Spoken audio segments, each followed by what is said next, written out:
It's time for the greatest little internet radio show, Blow the Whistle. Always live on SportsSoundChicago.com and on Twitch at SportsSoundShot. Tyler, Butterball, Beautyball. I knew this kid was going to be a complete youth mess. Not meth. See, I think he needs to go to Allstate because when you're covered by mayhem, you'll be better protected. Andrew Pepe Valentin. How can you say that high school's sports is not about business when the IMG Academy, who is supposed to be a legitimate high school, goes for $1.25 billion? Game time. David Double D Dykstra. Hope and pray to God that Jordan Love twists his ankle so bad that you get to see this godforsaken mess that is Sean Mother Trucking Clifford. Nick No Gimmicks Johnston. I'm sorry, but I can't. I mean, Josh Allen had the same stat line as Lamar Jackson. You're not getting him any fuss. He literally has one less touchdown than Lamar Jackson, and you're not saying anything. Tyler Beautyball, Andrew Valentin, David Dykstra, and Nick Johnson. Your greatest little internet radio show everywhere you go.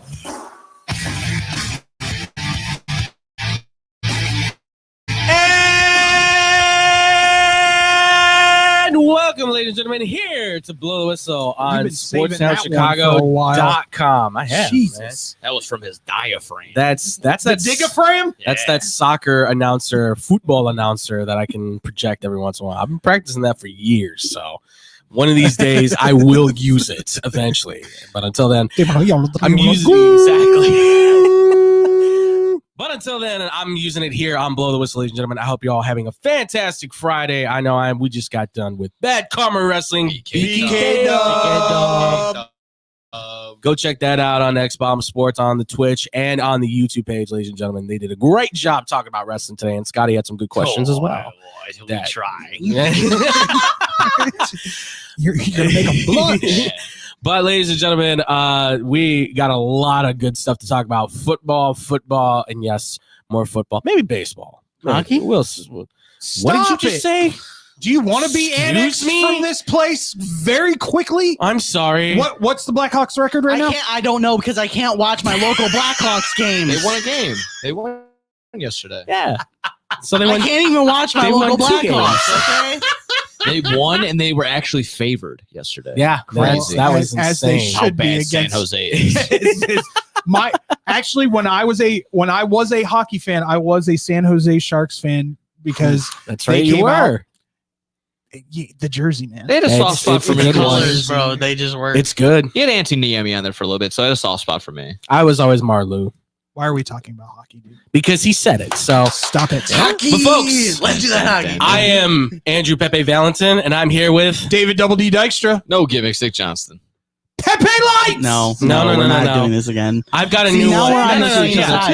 He's Now not we're on the Pepe same Light, side, but so I'll give you. How about this? Because you always call me Shifu. Why not call him Po? Shifu? That is not. That sounds awful. That probably means nothing, but that sounds awful. Like that sounds so offensive. I don't know. I'm not about that. What? He's a big cuddly panda. Oh, okay. Is that what that means? Yes. See, All right, like, that's what I'm saying. We may have issues, boys. Yeah, I just cut out too. Did you? Yeah, No, I can hear. I can still hear. I can hear you both. I can hear me. I Andrew can hear, me. but it sounded weird for a minute. Oh, That's my your right fault. earphone went out. Yeah, did it? same. Yeah. Okay, so maybe it's just the roadcaster. See, it's not just me. I'm not crazy. Oh. For a We had year, this- it was happening. We had this issue yesterday, so Okay, it may just be a thing. That's so, fine. That's okay. fine. Well, ladies and gentlemen, but obviously, if you want to follow us anymore, we're at Blue T Whistle 1 on all the social medias, Instagram, Twitter, Facebook. Hit us up with any questions or comments at bluetwhistleradio@gmail.com as well. Also, comment here on the Twitch and the YouTube as well, too. We will find it right here as we are streaming live. Also, follow us on there, too. Give us some likes. Give us some love. We want to hear from you guys as always. And, of course, find us on all the podcasting platforms. Whenever you can't make the show live, you can find us afterwards and let us know what you thought about it. We'll always be willing to listen to your critics, comments, all that good stuff, ladies and gents. But, gentlemen, are you ready to get into this? let's do this. Let's do this, ladies and gents. So we're going to start this one off and kick it off with the NFL because we had big news over the week. Boy, What? the deadline is not even here. We No. did? We did. We did? Oh. But the trade deadline, it came early, apparently. Christmas came a little earlier than we thought because, first off, Devontae Adams, he's going back with his old mate, and Aaron Rodgers to the New York Jets. Yes, ladies and gentlemen, it did happen. It is a conditional third-round pick, potentially to be a second-round pick for Devontae Adams. So, right off the bat, I mean, David, you want to start it off? Devontae joining up back with Aaron Rodgers after the Jets. We're just going to completely overlook the Seattle Seahawks trading for Jacksonville, trading for Roy Robertson Harris. Bears legend. That's what we're just going to go right to Joe. We're gonna just If talk we wanna right go over right that. to Come on. You want to know go right what? to Devontae. That's fine. I completely forgot. A totally under the radar move. How dare I? Say defense wins championships, but here we are talking about the wide receivers. I've never said that. I just don't get it. I can see. Okay. I I can agree. The Seahawks in this. I'm sorry. I really think Roy Robertson No Harris one gives helps two out their craps about defense that so dude. much. And you know what's funny? The fact that he's an ex-Bear makes me care even less. Yeah. Bears Even legend. less. That being said, the Devontae Adams trade to me, I'm a little disappointed that the Steelers didn't make the move. It would have rounded out that offense. Sure. Would have given Russ somebody to call. And Well, if he's throw starting, to. I mean, we still don't he's know. starting. Come on. What gives you? No, what gives it that away? For me at least, Devontae Adams. Yeah. It's a wait and see because that offensive line is still horrid. Yeah. Are you going to be doing any motion? Because obviously Aaron Rodgers gets distracted by motion, pre-snap motion. What the hell is that? He can't tell if it's real or not. Yeah. He gets ADHD. It's ridiculous to me. Is it an upgrade for them? Absolutely. Yeah. Having, Devontae there is, let's just call him a 1B option when Aaron knows what he's going to run, when he's going to run it, how he's going to run it, and where to throw to, helps him out a lot. But at the same time, you have all these other issues. And for me, at least, that defense still didn't look good on Monday. Yeah. No, I didn't really like Woody Johnson's comments on it. He was like, "This is a trade that like puts us over and is like Woody the Johnson best." needs to stop. Not This when the is Bills like- match, Yeah, basically. Yeah, it's not that kind of move for those exact reasons, especially because Devontae Adams doesn't answer really any of the questions we had about the Jets. Their wide receiver core was fine. Was it the best in the NFL? No. Is it still the best in the NFL? was stable. Still no, but it was stable. You were able to, get Mike Williams in, but now he's requesting now he's getting a trade. Alan Lazard was coming out and scoring touchdowns and getting a lot of catches. Garrett Wilson was probably very consistent after the first 2 weeks, I'd say. Wait, yeah, I mean his big game was like 2 weeks ago in London. So it does. I mean, it helps him out there, but those weren't the problems with the Jets. So it doesn't really answer anything else for them. So I think it opens up the run game a little bit. I mean, you saw last week that Brees Hall was able to get going, but regardless, it might help the red zone. That would probably be the fix. The only person that doesn't benefit from this might be Alan Lazard. He's going to be the one that gets his targets taken away from for sure. But I mean, best case scenario, you get the old Packers connection that Aaron Rodgers once had. Worst case scenario, you get a guy who, middle of the season now has to catch up with the playbook. Again, while that old connection is there, they've been apart for some time, and you're also dealing with There's a 40-year-old no quarterback. pre-shift motion. No, Yeah. dude. You're dealing with He a doesn't quarterback, have to worry 40-year-old about it. quarterback with one leg. Still, that's still the problem. This is the connection they've probably been developing over the last 2 weeks since he's been injured. Oh yeah, no. Because- By the way, because shout out by to the that way- Jets training room. They miraculous. That's a Miracle. miracle. You didn't know Jesus. Yeah, Stuff 3 like hours that. after he got. That's just incredible. I mean, man. Brees Hall did come back last year from a torn ACL. So. That's very true. It's crazy to me that just not two Speechless. hours after it got announced, he goes on Pat McAfee and says, "Hey, I'm playing I Sunday." didn't realize trade was spelled tampering. It's weird. It's No, really that's weird. crazy. It's obviously like this is a huge move towards the Jets, but you guys have kind of all said it, like this move in terms of like Woody Johnson definitely foot in mouth saying like, oh, this really puts us to the top and we're stabilizing, and none of this really answers, like you said,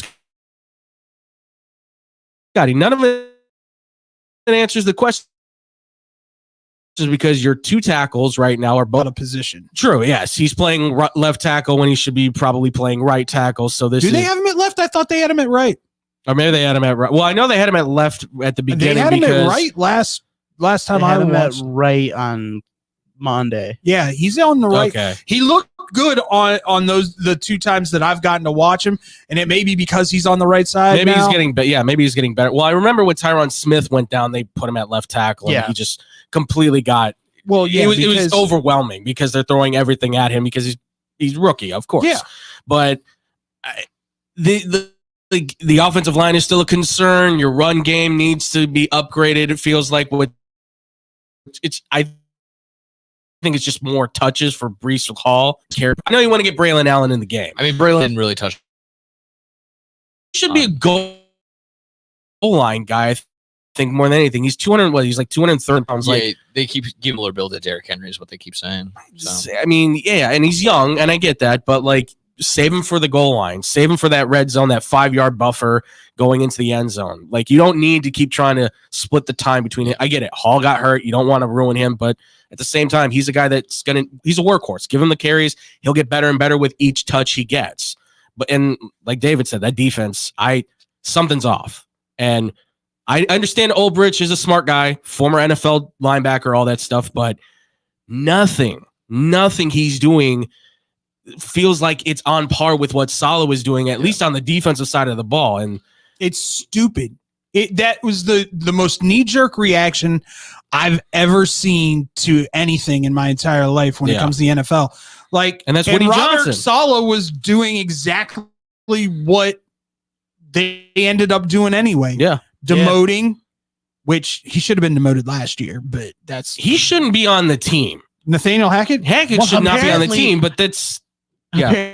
Apparently, he walked in on Tuesday fully expecting to either take play calling away from Nathaniel Hackett or firing him, and then he got called to the office and said he got fired. As he unbelievable. No, and which option would have been better?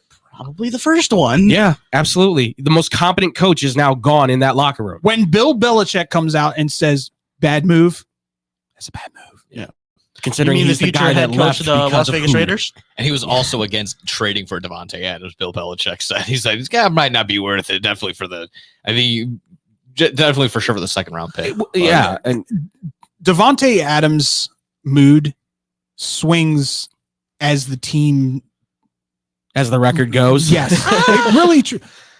I wouldn't say that. Oh, I very much. I think would he's say that. happy now for sure. But if they don't get into a winning record by I would say week 12, he's probably going to start getting a little moody. Well, he's already come out and said he wants a contract extension. Of course. Well, Well, of yeah, course, he does. would. Yeah. I mean, It's absolutely ridiculous. he's got no guaranteed money next year. Of course he would. Right. well, do you want to move forward to the other? Yeah. The I one mean, that actually yeah. was a huge the needle one mover. that's probably going to have some. I have a feeling. I can't even talk to you right now. If Go. you think Amari Cooper was a needle mover, you have something wrong with you. This No, I'm might talking- be a bigger You're kind move. of outnumbered on that. I'm talking 'cause- about Roy no. Robertson. No, I am talking about Amari Cooper. Yes, for those What's the one problem we have with the Bills? Well, for those that don't know, if Amari Cooper no longer with the Cleveland Browns, now with the Buffalo Bills. The Bills traded, I believe, a 3rd-round pick it was for him. Yeah. There were some conditional picks that I think got back to them as well. But overall, it was just Amari Cooper going to the Bills. Now, obviously, David, you don't agree with this move. I've never been an Amari I know Cooper you fan. haven't, and we've talked about that Never. at length Really a am lot. but I don't get me wrong. Does it give them absolutely another weapon on the offense? 100%. How good that weapon is, though, is debatable. He gets open. He's still. That's the thing. knows He's a how to get dependable open. receiver. He's still he can still get 1,000 yards, despite the fact that he's had 5 years worth of injuries that have taken him out of like 10 plus games. Like, I'm just gonna sit here and say, old receiver sure, in that weather, do not trust it. Okay, all right. that's I fair. But I guess worst case scenario, he could just become a guy there, but it's still a Yeah. it's still He a should be dependable target. I He think should he's- be your third. He should be Keenan Allen. Sure. He's too talented of a guy to. What Julio Jones was 3 to 4 years ago. No. no, Yes. I don't see it. Don't see There's it because still- you I wanna don't know think what? he's dropped off that much. And Yeah, he listen, has. I agree with you on the Keenan Allen thing, but it's kind of like, what was it that George Pickens called Amon-Ra St. Brown? A slot merchant, I Yeah. believe. Yeah. Like, I don't think Amari Cooper can kind of be that guy because he's big enough. He's still fast enough. Amari Cooper's a deep threat. Yeah, Amari he can Cooper- still work go that. get it. And by the way, too, he allows Keon Coleman to get open and Yeah. I think Shakur to get that's open. the one to me that'll have the bigger effect. Yeah. No, and Which is I- why you presence- bring in a guy like With him. the Right. presence, I think Keon Coleman now becomes a dude. he He takes can- the double team away to open up the other two Keon guys. Coleman now. should be in Amari Cooper's like behind him at all times. Yeah. He should be. Why did you like this? Why'd you run this route? Well, What- yeah, why- Yeah. the He should- veteran, he should the absorb everything veteran from leadership that's now on that team at the wide receiver position. I'll give you that much, but I'll And ask. how does he not when Josh Allen is playing this well? He hasn't turned the Yeah, ball over. and he hasn't had a top receiver to throw to, and then they go get a guy that makes Deshaun Watson somewhat look capable for one play. That's fair.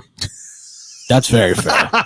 For 8 plays a game, he makes first Deshaun off- Watson look He like made him look like a first $5 million we quarterback. do not use his name on air. That's I'm right. sorry, Deshaun. What's under the towel? No, He no, he makes him look good That's for not at least bad. 8 That's not plays a bad. game. that's not bad. But it's chocolate starfish No. on this. Groper Cleveland looks better with Amari Cooper for only 8 plays a game, and it's because he throws it to That's him. not bad either. I got to give it to him. These aren't bad. back. It's not bad.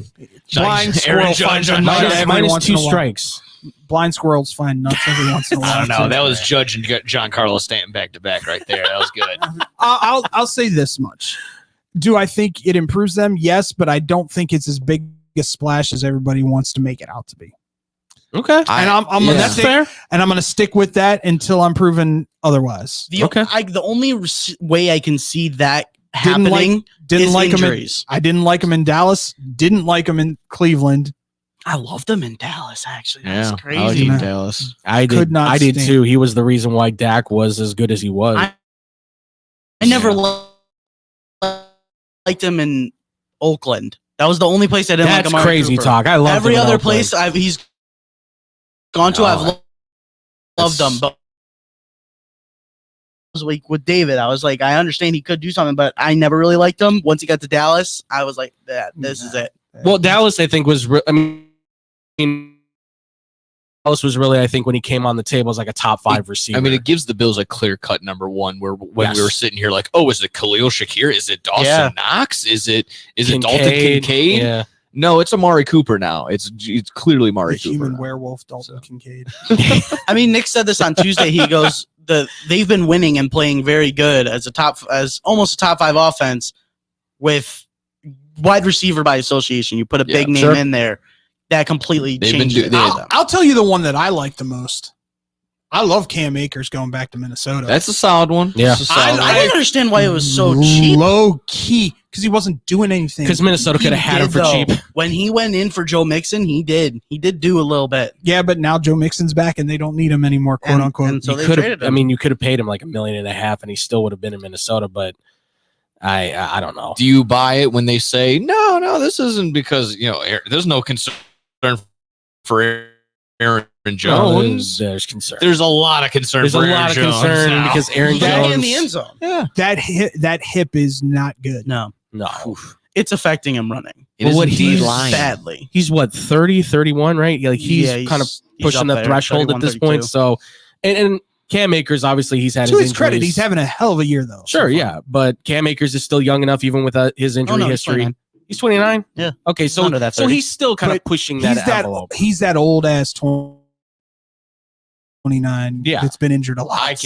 You know what? I have to refrain from any ages stuff because Derrick Henry is lighting the world on fire. So there's nothing. But we can he's say. a different. That's a different that's kind of fair. guy. It's the second coming of Adrian Peterson. That's fair. He is the second coming of Adrian Peterson. Those two will forever be known as freaks of nature. Yeah. Okay. Freaks of If they're nature. the outliers, I can live with that. Yeah. and that's totally fair. But you need a running back for that system to work. I think. Yeah, in 100%. Minnesota. Like they need to be able to take the pressure And off of Sam TJ's Darnold. about to come back. Because Yeah, Sam probably Darnold's not next- going to do this. probably He's not going next- to do this the rest of the season. Like, he's not going to keep this up. Oh, by the he is. way, officially taken off the board is comeback player of the year. Darnold. Wow. Yep.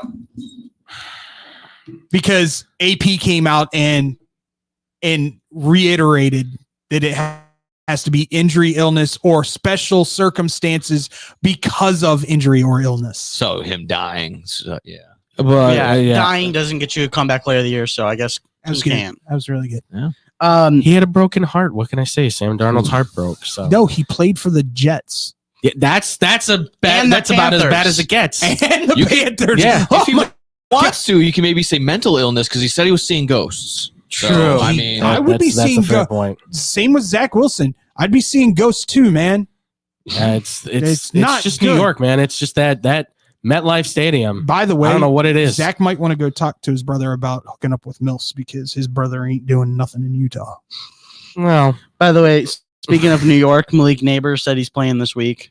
And then Kevin Stefanski just came out, and Nick Chubb is playing this week, although he's still questionable. He said he's playing. good. That's the only way the Browns are going to be good is if they get Nick Chubb back. You ready? Okay. Nothing's saving that team. Well, no. Oh. No. Unless they make the change to Jameis Winston. Yeah, Massage Watson's. I mean, we've dubbed him this chocolate starfish. We've dubbed him chocolate but starfish. he doesn't from get the that reference, I don't think. So No, he probably doesn't because he's never. you don't know Limp Biscuit, right? he's not a new metal fan. No, I'm not. Okay, that's fine. Is that Well, what the genre's called now? That's Yeah. such a it's been new stupid metal. genre. It's been new Yeah, metal. Rock it rap. has been. I When I- always knew it as new metal. Yeah. That was my thing. Stupid. Real quick on the NFL news too. I mean, we kind of hinted at it, but let's just talk real quick on it. Obviously, Russell Wilson getting first team snaps. A lot of discussion being made.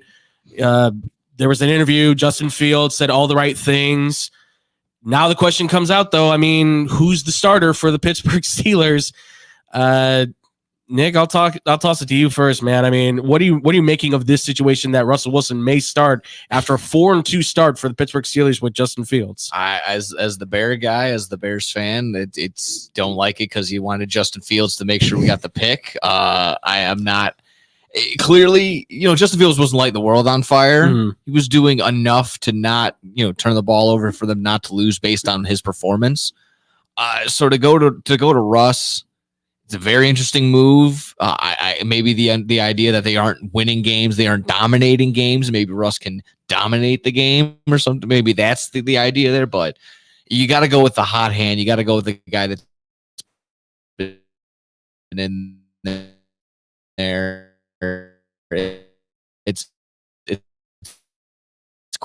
questionable at best. It's a little bit of an interesting kind of like dynamic where the young quarterback comes out, plays really well, and now all of a sudden the decorated veteran all of a sudden is healthy, and now it's like, okay, we have to see what he can do. It's just very interesting. He's done everything he's been asked to, maybe even a little bit more, but still it's like that wasn't good enough. And I know he even Justin Fields said just yesterday, he's like, he didn't play up to his standards. Still, he didn't play well enough.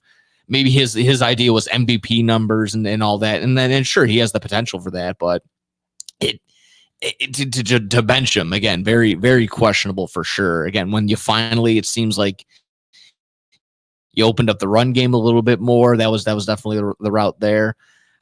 Maybe they were just trying to get more the receivers involved because George Pickens seems to be frustrated, but he's on a pitch count. It's very interesting going on right now in Pittsburgh. The thing with George Pickens, though, he's just been so consistent with Justin Fields there. He's been very consistent, getting about 5 to 7 catches a game, getting about 60 yards a game, maybe sprinkling a touchdown in there.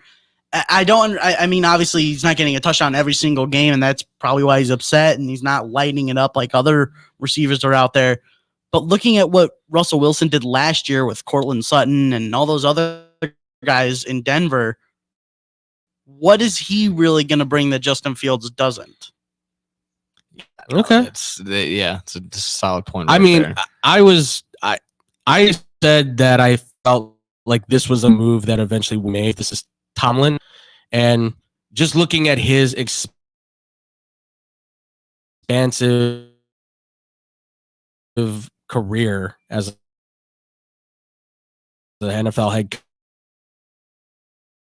coach, to me, it always felt like you had Ben Roethlisberger, the proven veteran player. Your veteran's out, the young guy plays, you win.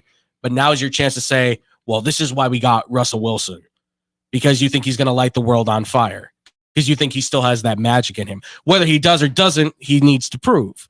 But I always felt like even when Wilson got hurt, I was like, he's going to make the move probably back to Wilson at some point, because Tomlin just seems to. David, tell me if I'm wrong. Does it feel like maybe Tomlin likes veteran quarterbacks? If I'm wrong, please. But I get the feeling he likes the veterans more than he likes the young QBs.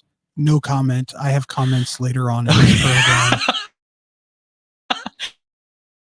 So I know exactly what he's saving it for. I'm not going to talk about this at all. I mean, that's just where I stand on it, though. Like, here's the thing. Yes, do I think he enjoys veteran quarterbacks more than he enjoys having to teach a rookie or a younger quarterback? 100%. But the whole thought process from the Steelers organization, it better be to get rid of that pick, because nothing else makes sense to me. Yeah, nothing else. And I'll talk. Trust me, I'm going to talk about. Oh, I get you. I get you. It's. I mean, honestly, yeah. Just if it's petty or not, that's kind of the only thing that makes sense. If you're not going to start him, it would be over the pick, and that would be solely the reason. But again, if he was doing well, it's just at the very least. Let me ask you guys this, because Sure. I was a young lad when this happened. When Mike When I Tomlin was a young boy. when Mike Tomlin took over, Yeah. what Ben Roethlisberger wasn't a rookie. He was a already in the league for a little bit, right? 4 or 5. He was in Okay. his third year, I think. Was it third? Yeah. I'm just trying to think of Mike Tomlin's like track record of trying to develop a quarterback, and he never did that with Roethlisberger. Let us not and he get it. stayed there. Let us not get it this twisted.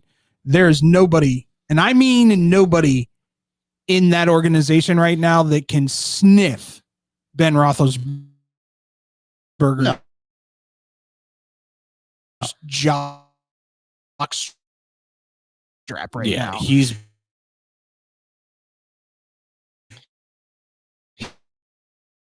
been As their much best as he would quarterback. probably- Let's make it even more clear.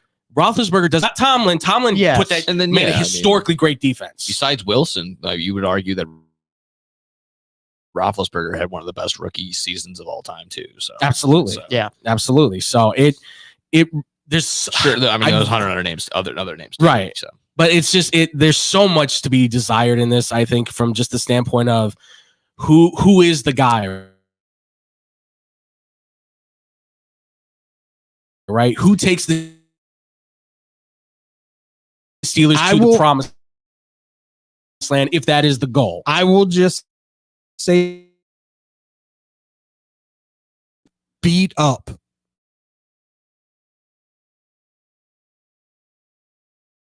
And I mean beat up offensive line. Mhm. What makes more sense? A quarterback who can't scramble or a quarterback who Week, we're going to be previewing a bunch of the games because it is big week, do or die time for some of these teams. That's coming up next here on Blow the Whistle on SportsTownChicago.com. This is your home for sports. SportsTownChicago.com. Joe's Hot Dogs has been around since 1953, but I promise it's not old news. You don't have to like hot dogs to like Joe's on Plainfield Road in Joliet. Italian beef, hot dogs, shakes, and sides. My family's had a relationship with Joe's Hot Dogs for 3 generations. Golden fries with a tad bit of salt and the perfect amount of crunch come in a bag as big as your hand. And that's just small. For more on the menu, visit joeshotdogsjoliet.com. Bringing that classic Chicago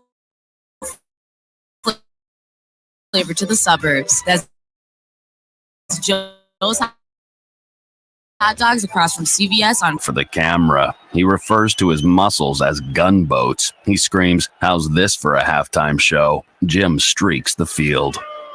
It's easy to tell if you've had way too many to drive. But what if you've had just one too many to drive? Never underestimate just a few. Buzz driving is drunk driving. A public service announcement brought to you by the U.S. Department of Transportation, the Ad Council, and this station. There are everyday actions to help prevent the spread of respiratory diseases. Wash your hands. Avoid close contact with people who are sick. Avoid touching your eyes, nose, and mouth. Stay home when you are sick. Cover your cough or sneeze.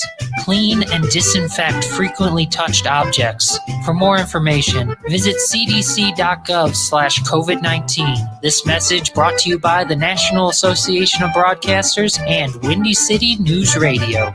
The Illinois Center for Broadcasting is now the Illinois Media School. We've been an institution in the Chicagoland area now for 30 years. Because the broadcasting world is always changing, so are we. Not only are we teaching radio and television production, but now you can learn all aspects of the media industry, like web design. You can even specialize in TV or film, sports broadcasting, and even sales. No matter where you are in the Chicagoland area, we have a campus near you. The Illinois Media School. Be on TV, be on radio, beonair.com. Maybe that was money. Tell me that wasn't money. Yo, check us out. We are the go-to guys. I'm your boy Space. I'm your boy MC. Check us out every Thursday from 4 to 5 p.m. We spitting all facts, all sports, all day. Yes, sir. Who else you gonna go to in the clutch? Lillard, long range three, and it's good! Keeping you up to date with all the latest sports news. We are the go-to guys. Where else you gonna get all your sports news from? You know, SportsTownChicago.com.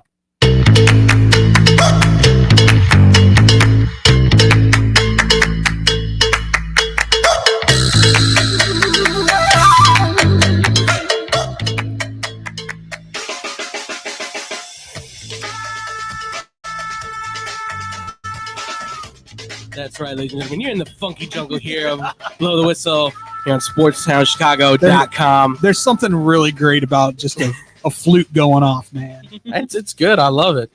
Every time. Gotta love a jazz flute, ladies and gentlemen. Gotta love it. Just harkens you back to Anchorman.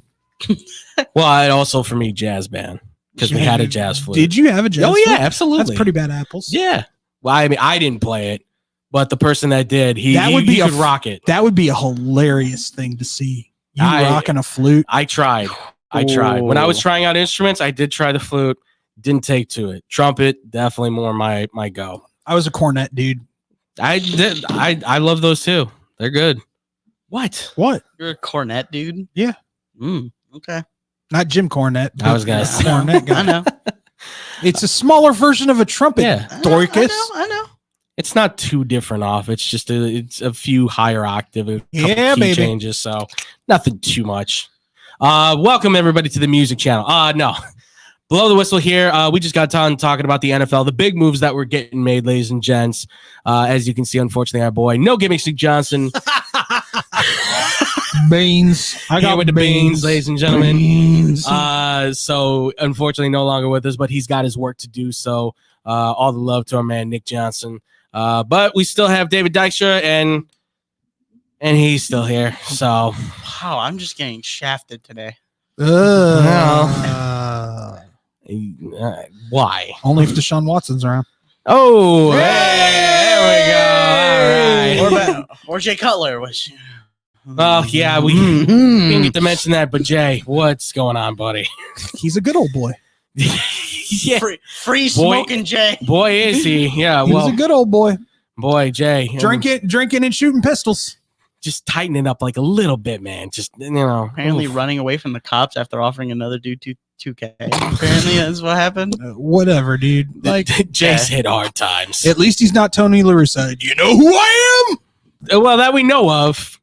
Do you know who I am? My name's Jay freaking Cutler. My name is Smoking Jake. Vanderbilt legend.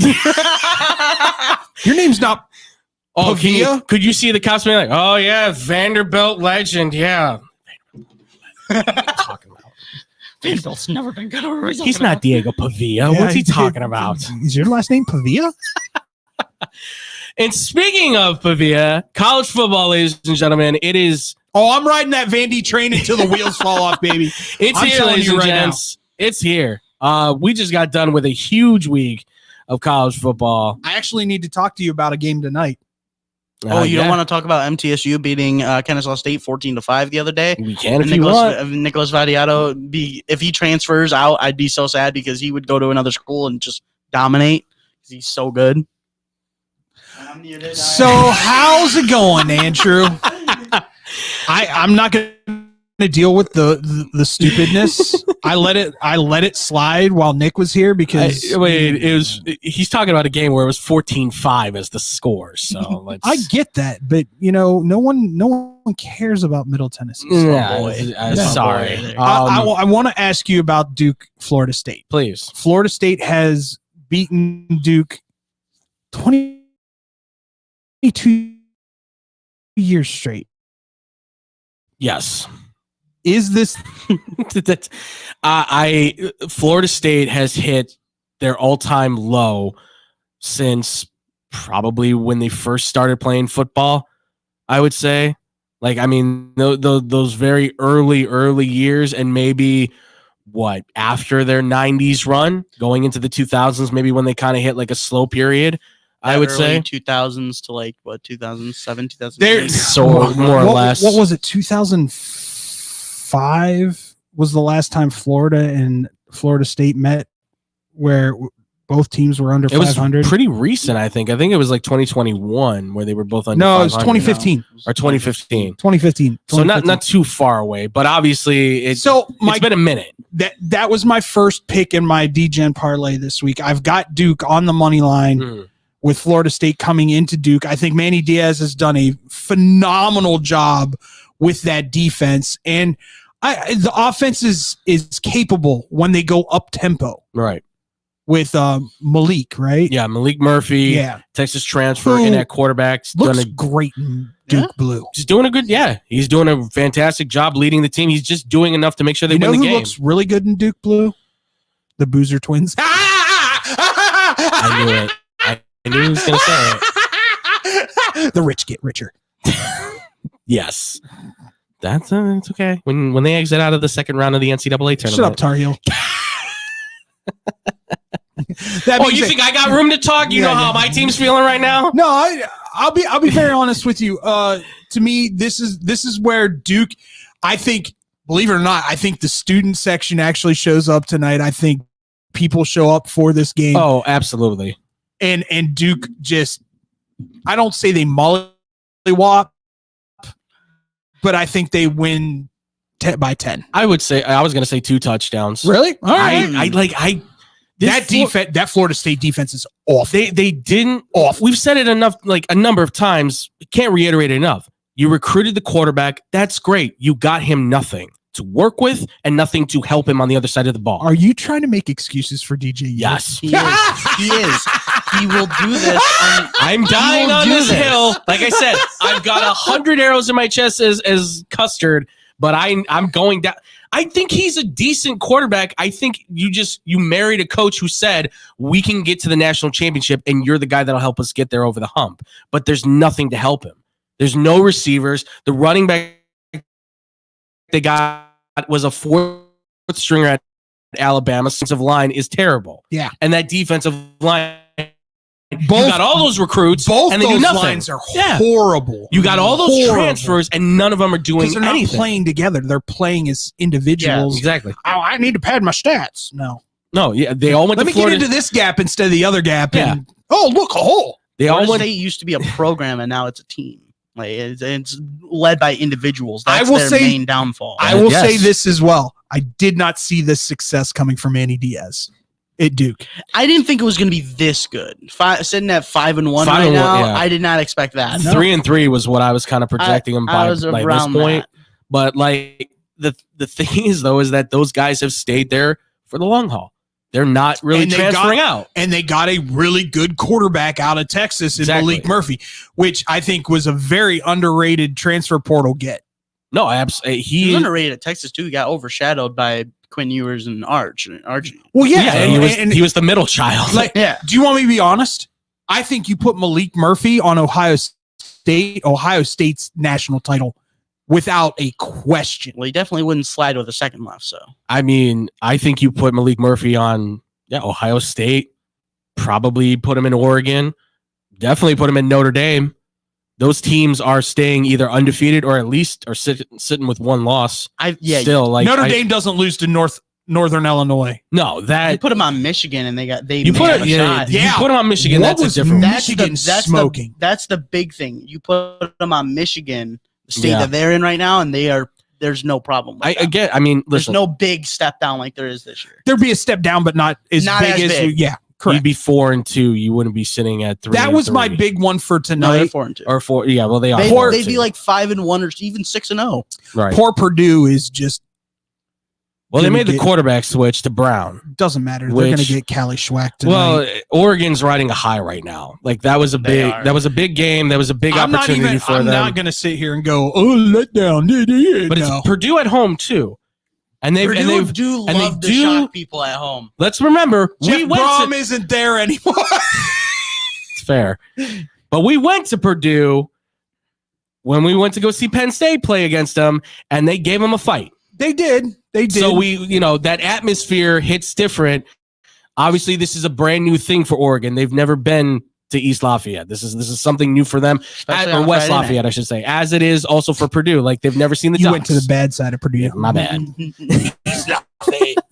But this could be a game where and we've seen them struggle, right? Maybe they've hit their stride more so now, but against some of these lesser teams, maybe they went in a little bit kind of like Overseeing their opponent. we'll take care of them, no problem. So you can't go into this being like, oh, well, they're terrible. The Boise State game is now looking like it was a legit thing. Like Right, yeah, Boise well, State's really good, and Genty is a dude. Well, Is very Heisman- one-man army. Heisman winner, but Well, he's listen. New Maurice Jones-Drew is doing great work. There hasn't been a running back Heisman Trophy winner not playing quality opponents. no. And that's Big fish, small pond. Quinn Ewers goes out there and just mollywops Georgia and then goes and runs the table. Yeah. Quinn Ewers is winning the Heisman Trophy. It'll be the Sorry. same thing with like Cole Brennan. Like Cole Brennan threw for 58 touchdowns that one year. Well, he was playing for Hawaii. yeah. Right. Probably Well, should have won Heisman, but he was May playing you rest in nobody. peace. May you rest in peace. In fairness to Hawaii's whole offense was, hey, just throw it. Like it was. I mean, there's a reason why Andre Ware won the Heisman Trophy too. So Yeah. But outside of that, obviously another game that could have implications as well tonight. You got BYU taking on Oklahoma State. The Storm and Mormons ain't gonna lose nothing. I know. I'm There's not a lot of big fan not of this BYU team. Once again, do you want my honest opinion about this year in college football? I think it's the year of the unsexy. I really do. I like that. Yeah. The teams that aren't flashy, going Sure. out there making crazy great plays. Perfect. That's It's the year of the unsexy. Oregon, not real sexy. No. Penn State, not real sexy, No, but they get yeah. the job done. LSU ain't sexy. LSU, not real sexy, No. but they get the job done. And this BYU team certainly is in that. Not sexy, but they get the I'm just job looking done. at the whole They top got to do the 25, quarterback, like- though. I'm looking Yeah. at the whole top 25, and I mean, I can't disagree with it. No, There's yeah. not really that many teams on Yeah. here that I'm like, yeah, they're just a flashy team other than maybe Texas. That's about it. Yeah. Indiana, Texas is not probably sexy. no, not even close. You better pay attention to Indiana because that's the future head coach of the Florida Gators. I would love it. I just want to mention for BYU too, Jake Retzlaff by the way, everybody who doesn't know, making history, the first Jewish quarterback to start at BYU. L'chaim. Yeah. Mazel tov, baby. That's crazy, actually. Kid's got an arm, and he's got the talent. A Jewish Mormon.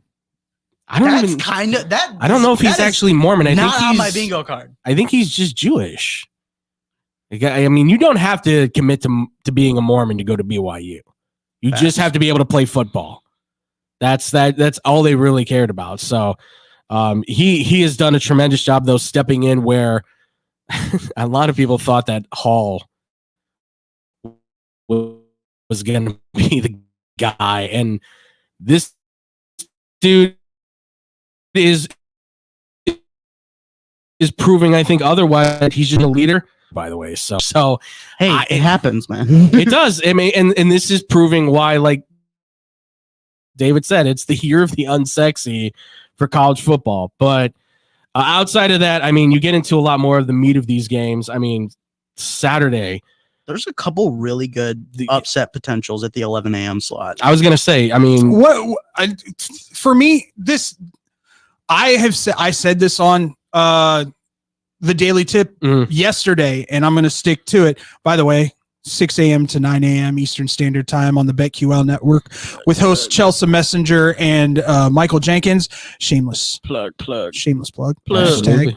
I don't think Louisville's as good as everybody thinks they are, and I think Miami has not shown their full potential yet.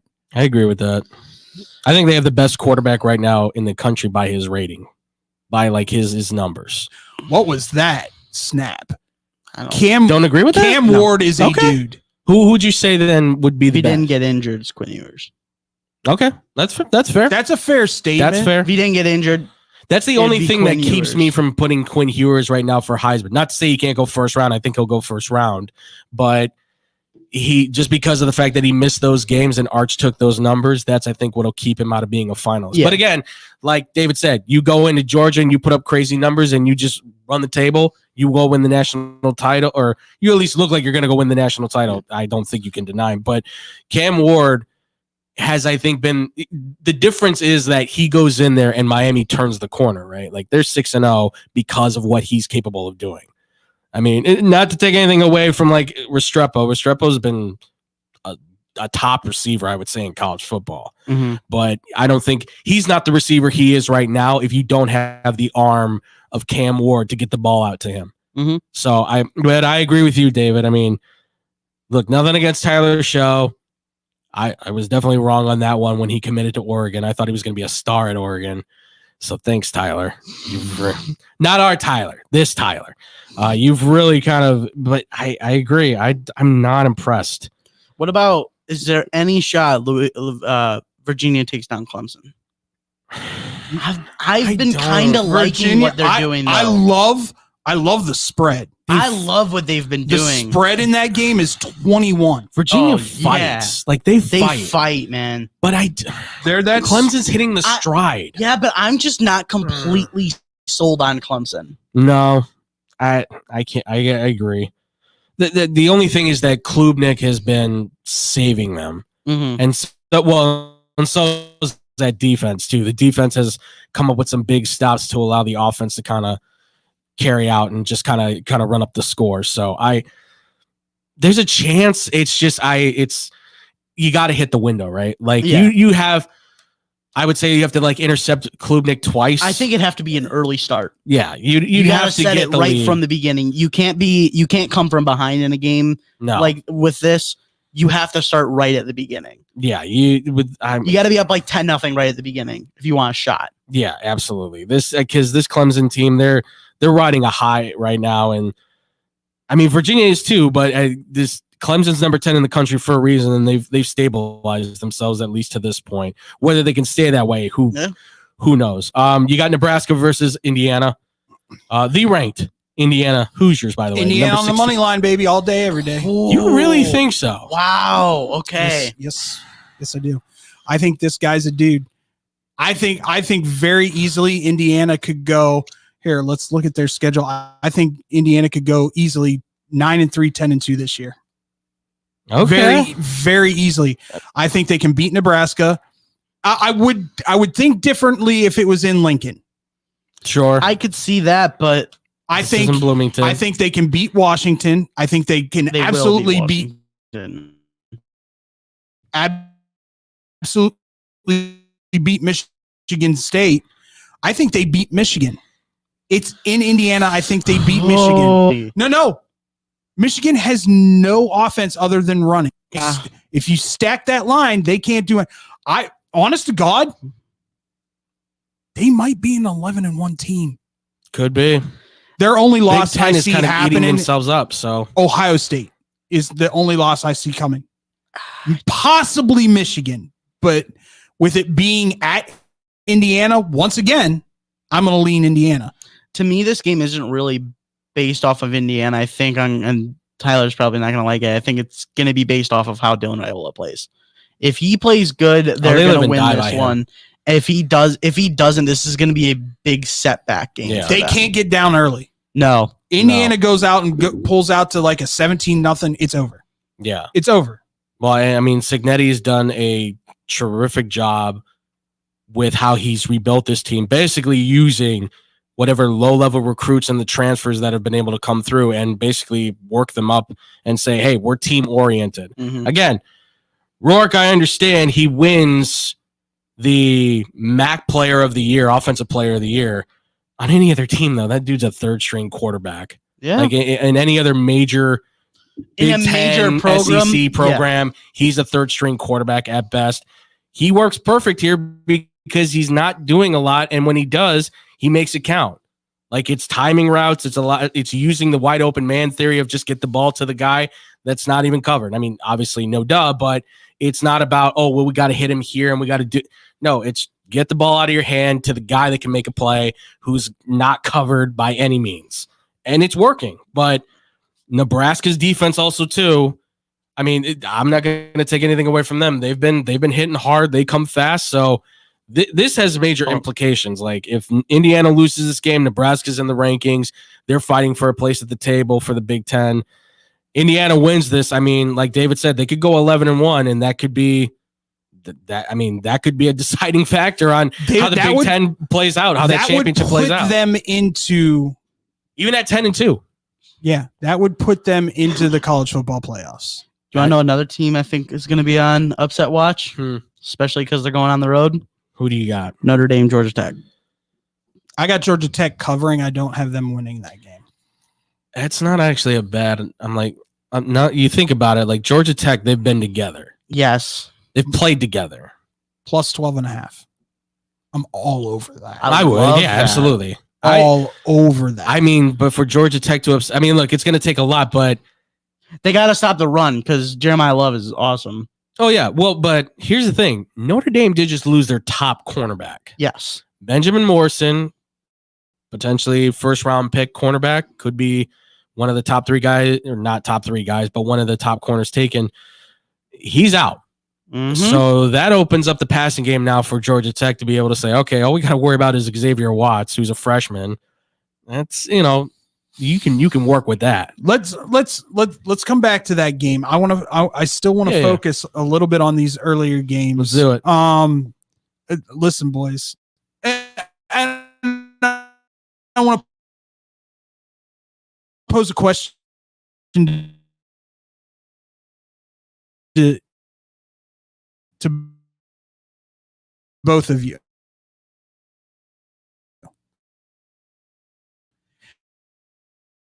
It could be very easily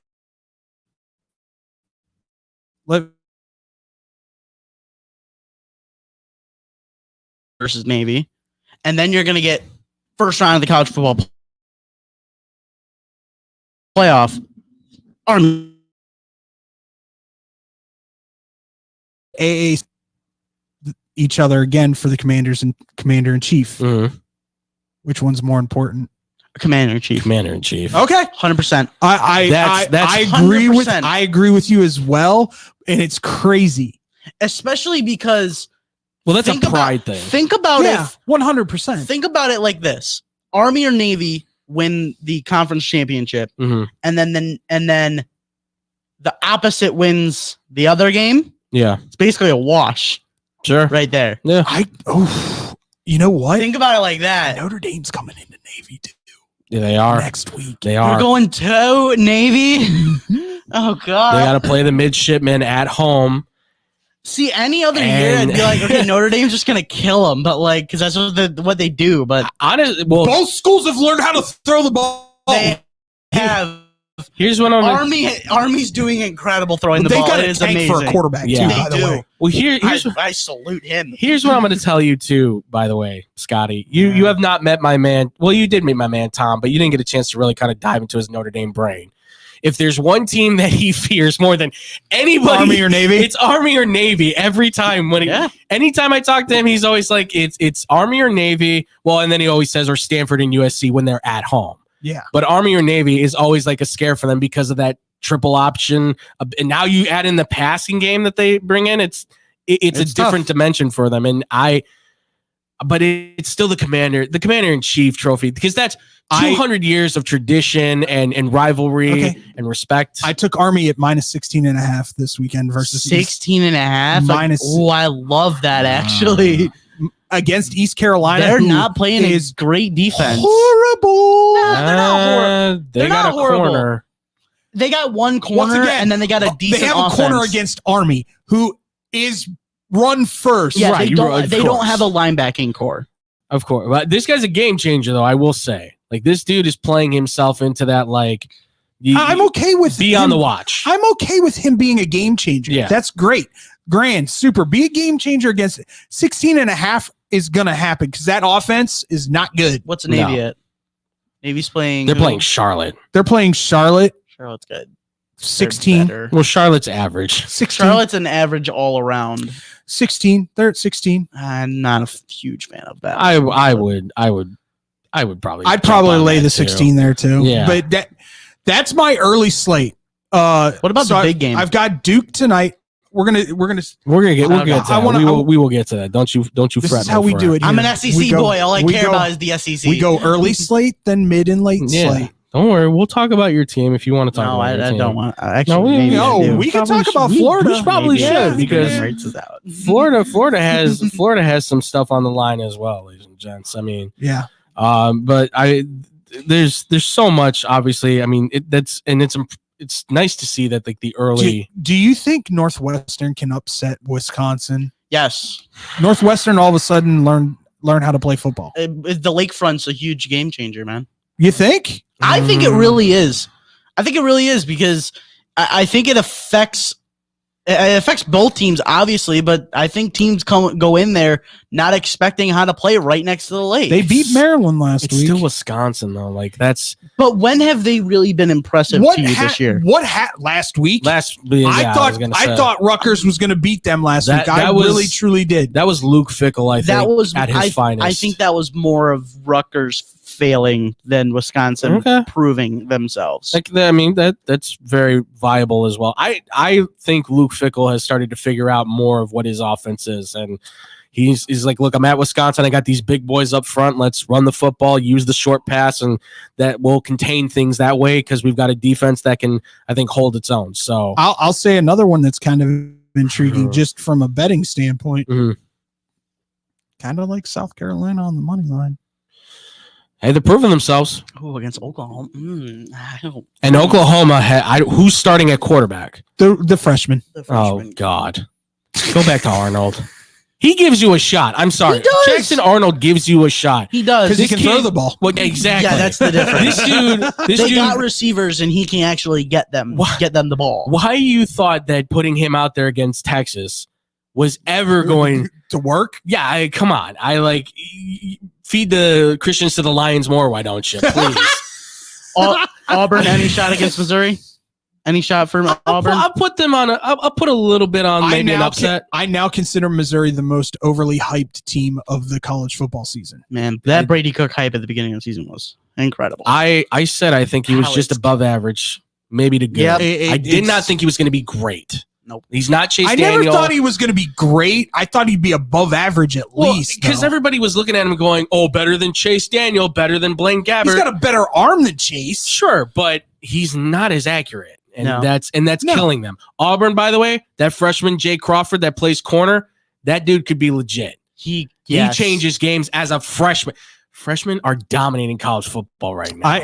Because they're man freaks. Yeah, but Cam Rising's going for his 8th season, guys. I think that's domination right there. Would you want AARP NIL, baby. That's would you money want counts. Wilson's little brother as your starting quarterback? God. Hey, who knows? Unbelievable. Well, He's never going to get a shot. That's true. That's very true. Well, folks, He'll go to Utah State too.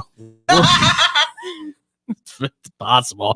When we come back, we're going to be talking more on college football, the big games, the SEC. We're going to get into all of that here on Blow the Whistle on SportsTownChicago.com. This is your home for sports. Longtime fan, sports is like life. SportsTownChicago.com. What's up, Chicago? If you're ever, and I mean ever, out looking for good urban food 24/7, come down to White Palace Grill, located 1159 South Canal Street in Chicago. White Palace Grill is open 365 days a year since 1939. I personally love the steak and egg dinner, but whether you like burgers for breakfast, steak for lunch, or French toast for dinner, White Palace is the place for you. The diner is a 24-hour urban oasis. Come now, come later. Hey, come now and later. We never close at White Palace Grill, located 1159 South Canal Street in Chicago. Visit us at whitepalace.com or order with Uber Eats or Grubhub anytime, any day. Daddy, when you look at me, I could see your wheels turning. About what am I going to be when I grow up? A major league first baseman? Maybe a point guard for a national champion. The odds of a child becoming a professional athlete are 1 in 16,000. Far-fetched? Maybe. But did you know the odds of a child being diagnosed with autism are 1 in 166? That's right, 1 in 166. To learn the signs of autism, go to autismspeaks.org. Brought to you by Autism Speaks and the Ad Council. Go to Lux Barbershop for the best barbers and stylists in Plainfield, Illinois. I go there when I have an important event, date, or I just want to look good. The straight razor shave will have you looking fresh and smooth.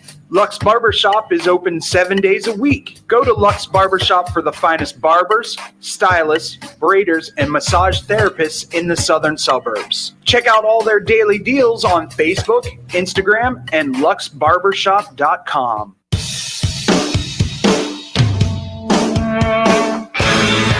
Hi, this is Joe Perry and Steven Tyler of Aerosmith for Red. You know, it's okay to rock and roll and party down. Just don't get in that 2,000-pound bullet when you're done and cocked. And please don't drink and drive. The one that jaded you. A reminder that friends don't let friends drive drunk. A public service message brought to you by the Ad Council, U.S. Department of Transportation, National Association of Broadcasters, and RAD. High school sports is here, and SportsTownChicago.com, we are ready to provide the best high school sports live coverage all across Northern Illinois.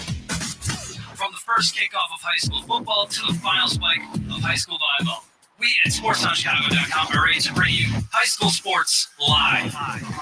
SportsTownChicago.com and STC Friday Night Lights in a league of our own.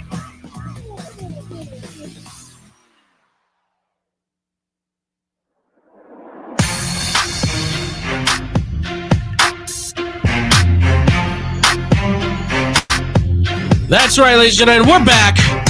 It's Blow the Whistle. Andrew Valentin here with David Dykstra and Wow, Scotty. Hey, did I tell you guys? I know we're not going to go off the rails today, but I'm going to bring something up. I will be celebrating my 6-month anniversary with Monica this weekend. All right, hey. It doesn't feel like 6 months, man. Definitely does not. It feels like you were just talking with each other not too long ago. Yeah. So that's great, man. Congratulations. And having everybody yell at me, just date her. God, don't be an idiot. Well, yeah, I finally. But congratulations to you, David. Congratulations to you, Monica, as well. And just real quick, congratulations to my ex-wife, Allie, who is getting married on Saturday. So yes, absolutely. Congratulations on that. I hope everything goes well. No rain or anything like that. Yes, absolutely. Congratulations on that. And congratulations to us, ladies and gentlemen, as well. And congratulations to you, because you can follow us at Blue T Whistle 1 on all the great social media. Also follow us too as well and ask us any questions or comments here on the Twitch and on the YouTube side too for Sports Town Chicago. And if you guys want to ask us any questions, Blue T Whistle Radio at gmail.com too. We're always down to hear from you guys on that one. What are you laughing about? What? Nick in the chat. Oh, yeah, I saw Nick in the chat. What's Nick He said, saying? wait, are the Chicago Dogs back? If they are, I hope they play the Sioux City Explorers. Jesus. Nick, we love you. Wish you were here with us, amigo. Well, ladies and gentlemen, we just got done talking about some of those early games for college football. Now it is time to get into the big games. That's right.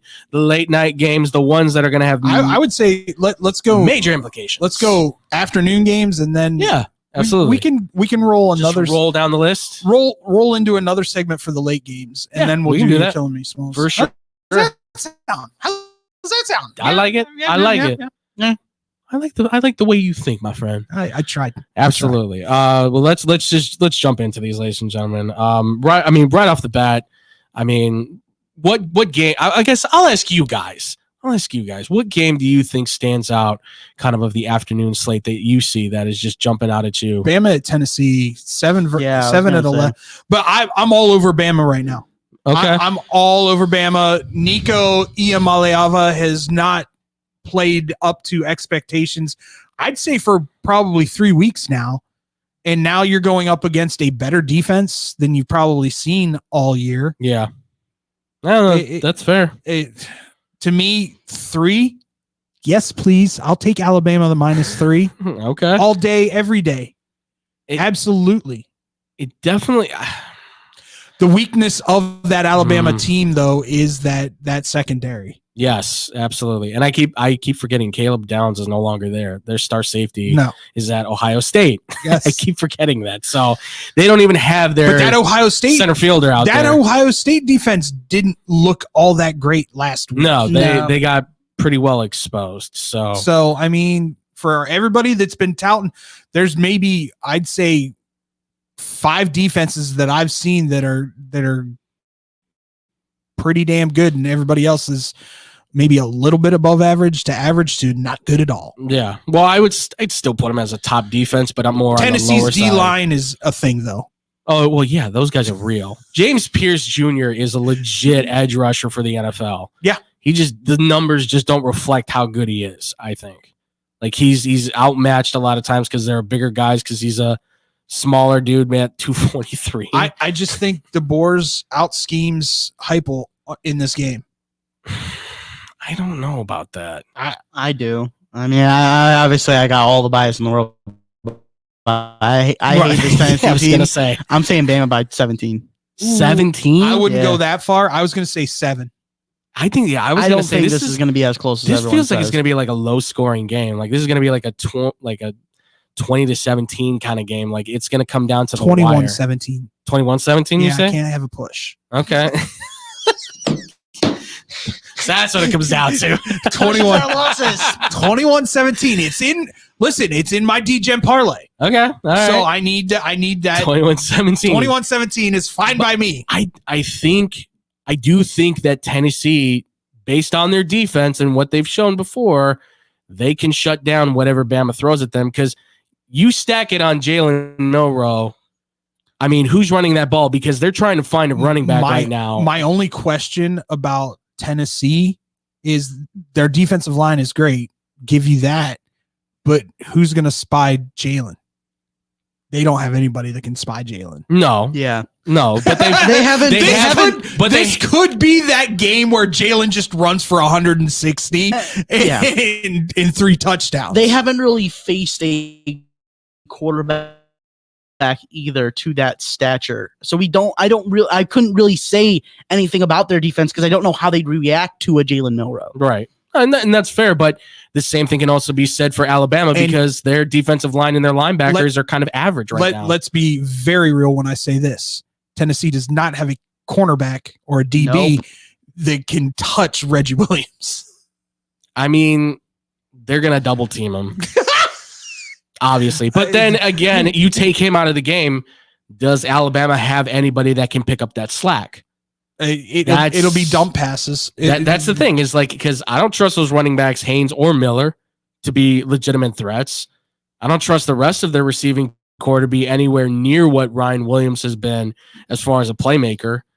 So I would say if you double team Ryan Williams and James Pierce if he hits Jalen Milroe enough, I think Milroe, because you could see you touch him a couple times, he gets dancy in the pocket like Lamar used to in those early years, trying to run around, trying to force things to happen. And that's when you get the interceptions like you saw at at Vanderbilt, right? You hit him enough times, and then he goes, "Uh-oh, I got to run," and then he's throwing bad balls. So Tennessee can do it. I think they can do it. I think they can pull it off. It's not going to be easy. Any team can pull it off this year. Well, yeah, of course. I mean, but they have I think as good a chance as ever. Yeah. I'm not sitting here saying Tennessee couldn't win this game. They absolutely could. Nico Iamaleava is one of those guys that is a game changer if he's on. Absolutely. 100% elite arm, scramble ability if he needs to. You know, I get that aspect of it. For me, it comes down to I've watched both teams a lot this year. Yeah. Alabama is the better team. Okay. Well, no, please. I'm saying Ryan Williams, 6 catches, 90 yards, touchdown. Jalen Milroe passing and 2 rushing touchdowns. They should. I think that offense will dominate Tennessee. Okay. I'm just look. The other guy we have not mentioned, Dylan Sampson, is quietly having a monster year for Tennessee. Yeah, with 15 rushing touchdowns. Bama's run defense is way better than what you just had to remind me that he had 3 last week. Yeah, sorry. I know. That's on you guys, man. Yeah, that's you let that game No, not them. Billy let the game get away from them. I don't know who you're talking about, sir. Billy Donovan? He's the coach for the Bulls now. He doesn't even coach at Florida. Yeah, wrong Florida coach, dude. Jeez. Stop living in your past. Or, like I said before, pick a different team. No, Andrew, no. Well, I can't help you. Let's be very honest, Andrew. Yeah. For me, at least, professionally, you switch a lot. I haven't switched. I switch a lot just because years and years of just being with one, it's enough. When it comes to college football and basketball, you and I are pretty I'm locked in. Okay, yeah, we're never and college baseball too. Like I'm locked in on LSU baseball. You're not going to deter me away from that. So yeah, it's understandable. You had Paul I respect you for it, Scotty, but I'm tired of getting the text of I'm done with this team. I get Pain it. with a You're gator. in pain. Pain with a gator drinking Hennessy. I get it. I understand. I mean, if anybody were to give up a team this year, it should have been McLovin after the Northern Illinois game. I never got a text back still. So you okay, buddy? I'm here for you if you need me. And speaking of Notre Dame, Yes. they are going into Georgia Tech. This line is way too big. What's that? 12.5. Love it. Way too big. Way too big. Georgia Tech's good enough to hang. I just don't trust Riley Leonard. Well, that too. I trust his legs way more than I trust his arm. If Georgia Tech can stop the run, they have a real chance, and they can do to that. win that game. To win the game, and they have a very good run defense because they have that multi-front defense where they play the 5 linebackers with 1 defensive lineman. Weirdo defense that just like, oh yeah, we've got every hole plugged, and if you bounce to the outside, our DBs are coming up to tackle you. Who know how to tackle. Right, exactly. Who know how to tackle. So but it's just, I don't like Riley Leonard was supposed to come in with what's his name, Collins and Williams, and this is supposed to be like the new passing game for Notre Dame, and instead it's just more of the same. Riley Leonard should have went to Texas A&M. He should have went. He should have went there his coach and played wide receiver, because quarterback is not in his future, not at the NFL level. Tight end or tight end. Tight end. Yeah, I don't know if he can catch, but dude, he's just not. By the way, not a QB. I forgot to tell you guys. I think it was on Sunday. There's a Felipe Franks sighting. Was there really? Yeah. He made a special teams play. Was it the Jaguars game? Yeah. Yeah. He made a special teams play against the Bears. And they went, Felipe Franks makes the tackle. I said, what? When did he make the Jaguars roster? I have no clue. I miss tight him, end. You learn something every day. He's tight end now. Well, no, he doubles. He's an emergency quarterback. He's like a third string quarterback. And he's also like a tight end flex guy. I miss him. I'm very much looking forward to Monday. Yes. So when Hunter walks in here and Michigan gets their butt stomped by Illinois, it is going to be hilarious. I don't know if they're going to get stomped. Yes, they are. I don't know about stomped, but if they lose, it is an embarrassing loss. Illinois is a second-tier Big Ten team this year. I watched them against Penn State. They moved the ball against Penn State. Yeah. Altmaier just played a bad game. Yeah, but they've kind of always done that, though. Altmaier's different this year. He brings another dimension to what Illinois hasn't had in fair 20, 30 years. Jeff George. Yes, like they haven't had. We joked about it, but I'm not trying to be funny. Well, and he doesn't. I don't listen. Altmaier doesn't look this good if they don't have Bryant and Franklin as their receivers. Well, yeah, those guys make the difference. Otherwise, if it was anybody else, team's not looking as good. So I can't say stomp though, because that Michigan defense is still. It's decent. They're studded. It's decent. They're studded. You got to give them some props, man. They got like maybe 4 first-round picks potentially. Do you think they stop elite offenses though, or above average offenses? No. Well, when you're on the field for like 40 minutes, I mean that's a lot. Of course, you get gassed, but I won't put it against him because Graham's one of the top defensive linemen in the country. Johnson, I think, is the best cornerback in the country outside of like maybe Hunter, but they have weapons they can still use. It's triple option offense should be their game. Actually, you know what we're gonna do? We're gonna roll into the late games as well. You want to just roll? But the afternoon games of the unranked teams, you brought up. What game were you going to bring up? The games I brought up, yeah, it was Arizona State, Cincinnati. Arizona State and Cincinnati. Okay. Because people are like maybe not looking at that game. That has huge implications in the Big 12. Absolutely. Especially with how shaky some teams are at the top. Yes. That is. I'll be honest with you. I might tune in at 3:00 for this Colorado-Arizona game. That too has huge implications. Travis Hunter against does he play? Yeah, he's playing. He's playing? He is. I thought he was limited this week in practice. He said he's playing. Okay. Travis Hunter versus the wide receiver for Arizona. Yeah, Teddaria McMillan. Yeah. He might be better than his brother. Let's go. That's that. Oh man. I think Colorado wins this game because that's all Arizona has is a quarterback and a wide receiver. It might be enough though. I don't know. That defense for Colorado. That defense for Arizona has been coming up when they need to. I mean, I think Shiloh has himself a game. After his redemption. Are you sure about that? After his dad threw him under the bus the way he did, I bet you Shiloh comes out with a little bit of aggression. Maybe. He might not make the whole game. He might get targeting foul. He might. He really, just to prove a point. And I don't know though. I'm not putting all my stake in Shiloh Sanders. Am I going to sit here and say Colorado's going to donkey stomp Arizona? No. Yeah. But I think Colorado can win that game by a touchdown or less. I could see like a Colorado State kind of matchup thing going on. Yeah. Where you have the two kind of just bouncing back and forth with touchdowns. Look, Scotty, I kind of knew Noah Fafita from last year, but Scotty pointed out like the kid has the ability to play quarterback. And certainly at the next level, he can play quarterback too. He's got great accuracy. He does. He's got great touch on the ball, can drop it right into your hands like perfectly. Needs to gain about 15 to 20 He does. Well, yeah. That's his big you problem. can't be 195 playing quarterbacks. Sorry, man. Unless you're Kyler Murray, but he's not Kyler Murray. Kyler Murray. He's stop it. He's a smaller version of what Tua is in a lot of ways, but that's not a bad thing.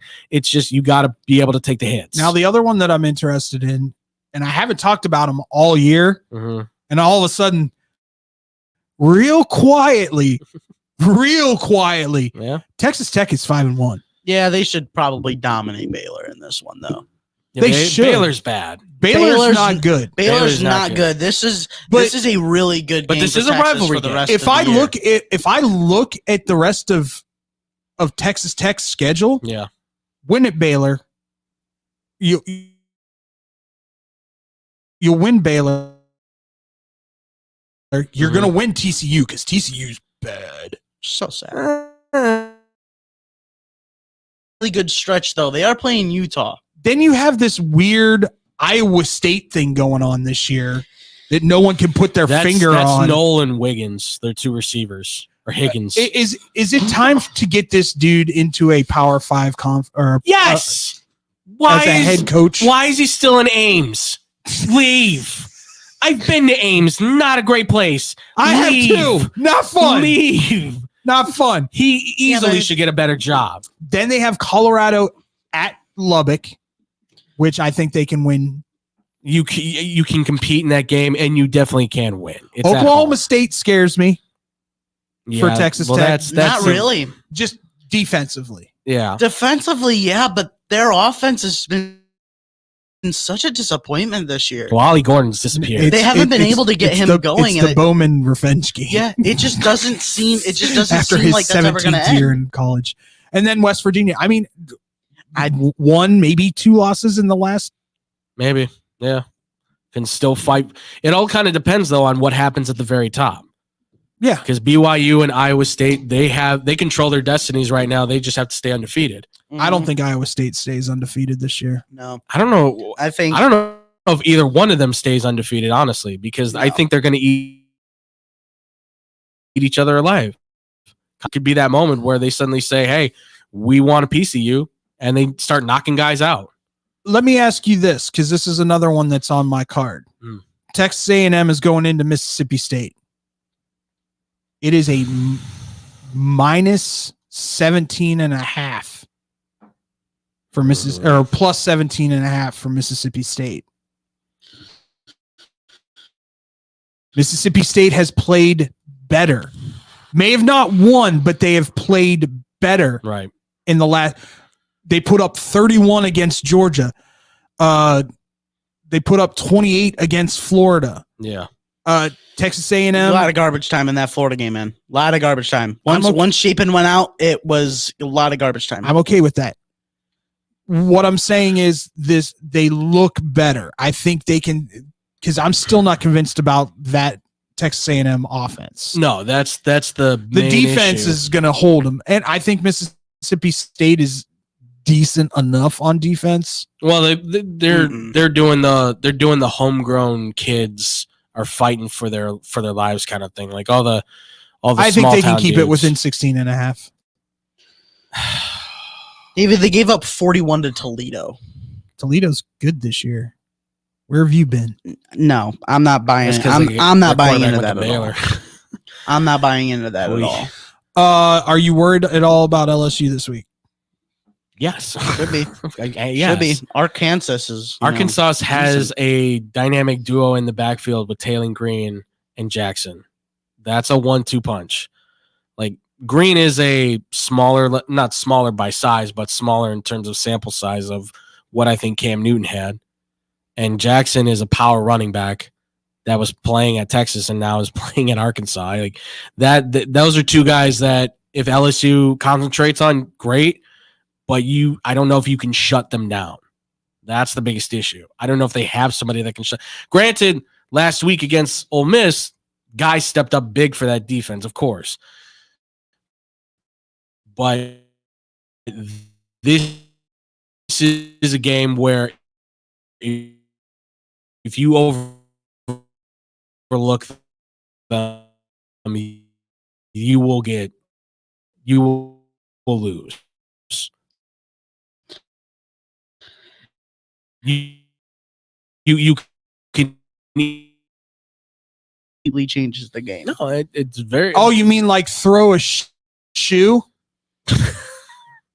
Don't talk about the downfall of my team. That was a tumbling effect that still affects us to That's this called day. immaturity. Throw a shoe. Called Kyle Trash should have won the Heisman. You're gonna lose. Florida's gonna lose this weekend. No, they're not. Yes, they are. No, they're not. They're gonna lose Are to you Kentucky. sure? Kentucky? No. In the swamp. 100% they're gonna lose to Kentucky. Not in the swamp. I will admit I am nervous against first Kentucky, off, but normally you can't use that anymore. But normally, the last time you said that, and I was on this program, I said that exact same thing, and you said you can't say that anymore. And then you said the same thing about the 12th man in Texas A&M, and guess what? Both those teams did that week. They dominated at home. So no, I'm always concerned about Kentucky with Florida. They're always a team that will stop them and slow them down, but DJ's fully taken over, and I think he takes over this game. I can't say that. Nope. I can't say that I'm not saying that they won't win. I just don't think DJ is going to dominate like you think he will. I don't think he's going to dominate this is still and a get good them Kentucky defense. I don't think they're going to get a 41-20 win, but I think they get a pretty convincing win that won't be a huge fight. That Kentucky defense is something. That's the thing. And like the pass rush is there for them. They've got defensive backs that are going to be able to fight with the receivers. I'm not saying DJ Legway can't have a game. He certainly can. It's going to be hard for a true freshman like him to step in there. Granted, it's in the swamp or puddle, whatever you want to call it at this point. It's toxic waste dump. That's another one. It's just tough for me to be sold on him just yet when there's a lot of uncertainty surrounding that team in terms of who's the top guy he's throwing to, how's the offensive line going to manage itself. Like the top guy he's throwing to is helping him out because he's one of those guys that can help him behind the line of scrimmage, and that's Christian DK. DK is amazing. It's sad that he's only going to be playing with him for 2 years. Yes. He's a junior right now. And then I think Montrell Johnson finally, he's been dealing with injury over the last couple of weeks. I think he's fully healthy this week and he could run all over them. I mean, he could, but I don't know. Here's you the thing. Build yourself up for so much disappointment, Scotty. I'm so sorry. Here's the thing, Scotty. Oh no, I'm worried about Kentucky. Yeah. I'm always worried about Kentucky. They slow Florida down all the time. Question: if they lose to Kentucky, fire him. Do you think he's gone? Don't let him in the. Don't let him in the school. I've heard the check's already. I'm written. Sure it is. It probably was because when they had a meeting with him 2 weeks ago, and then he said, "Just give me one more game," and then he went out and won. That's what probably happened. Because I don't fault any of what's happening with the players. Honestly, they have players that can make it a better team. They should be 4-2 by my account. They should have beaten Tennessee last year. Yeah, absolutely. Yeah. But what hurts them is that I fully admit that, bro. It's the coach. It's Napier. Napier clearly thought he could handle the SEC. And you and I have talked about this. He's not an SEC guy. You and I have talked about this. He's not an SEC for guy. The CUSA, Mountain West, Sun Belt. He's perfect for those guys. He'll be good for the new Pac-12. If he goes to Iowa State, I'm sure he does a great job. That would be perfect for him, actually. Or he and Signetti flip-flop and he goes to Indiana. Nah, that wouldn't work. He couldn't do Big Ten ball. He couldn't do Big Ten. He couldn't do Big Ten. I'm not saying Indiana gets better. So we haven't talked about the big one. No. I think that's a great way to end. We gotta, ladies and gentlemen, with huge implications as a national championship on the line. Yeah. Not so much with the 12 team. Anymore. Iowa versus Michigan State. Yeah, Iowa is going to take this one. And do you want to chop them? I mean, I could. I really could. No, I'm done. Oh, SMU versus Stanford. All right. Yeah, right. Of By course. the way, quietly, SMU. I said it. Could be. I said it. Could be in that championship game. Absolutely. I said it. They're doing great things on that offense. Preston Stone's done a great job at quarterback. They've done a good job building themselves. I just want to know who's driving around in that gold Trans Am now. What gold Trans Am? His grandmother bought it. Remember? I don't know what you're talking about, sir. My grandmother financed it, and that's the story. As Craig James says, he'll be under concrete before he says what happened. You're damn right. Yeah, big game. Texas and Georgia, folks. Texas and Georgia. Do you want me to go first? Go for it. I yes, there's always a way that Texas loses this game, but I don't see it happening this way. If it was in Georgia, I'd feel very different about. This is one of those games that if whoever's home field it is, I would probably be backing. Mm-hmm. It's in Austin. It's in Texas. It's Scotty Scheffler will be there. Like, oh, they're gonna have criminals there. Yep. Felons on the sideline. Well, I mean, there's felons on the other side for Georgia. Half the team will get arrested on their way to the stadium. Keep in mind, folks, F1's going to be in town in Texas too for Austin. So you're putting a bunch of fast cars around those Georgia players. Oh God. I'll say this much. I think if you're gonna, we talked about it again today on the Daily Tip. Mm-hmm. If you're gonna play man to man against Texas, you're gonna get burnt. You're gonna get burnt orange all over you. I think this could be a statement game for freshman Wingo. Yeah. Ooh. This could be a huge game for Wingo. This could be the Isaiah Bond game too, because that's what I'm saying. I'm his saying disdain for Georgia since Bama. Yes, is because he loves to mess with them Bulldogs. He hates them Bulldogs. And quite frankly, what it comes down to in college football is, let's be real, who's the better quarterback? Yeah, best quarterback in the country. I have a guy who shouldn't be a first round pick. That's fair. 100% agree. Yeah, Carson Beck is not that dude. You saw it in the Alabama game. I will say this: his numbers reflect that he has the ability to be a good quarterback. But in terms of a guy that you want to say is franchise quarterback, no, he's not. I would say first round pick. You want to take him like in the late second. I don't get mad at me. I think he's Kyle Trask. I think Kyle Trask could be a franchise quarterback for a team, so I wouldn't put him there. In the UFL, absolutely. No. Stop your Canadian football. Should have won the Heisman in 2020. I don't disagree with that. I thought he should too. His numbers were good enough. That being said, I think I was all over Texas at -4.5. I think they win this by 7 to 10 points. It might be bigger. They might go bigger. This Georgia you defense think there's now that much of a difference between Texas and all Alabama? I think honestly, like what we've seen. I got Southern there. I don't know what happened. My Brian Kelly came out.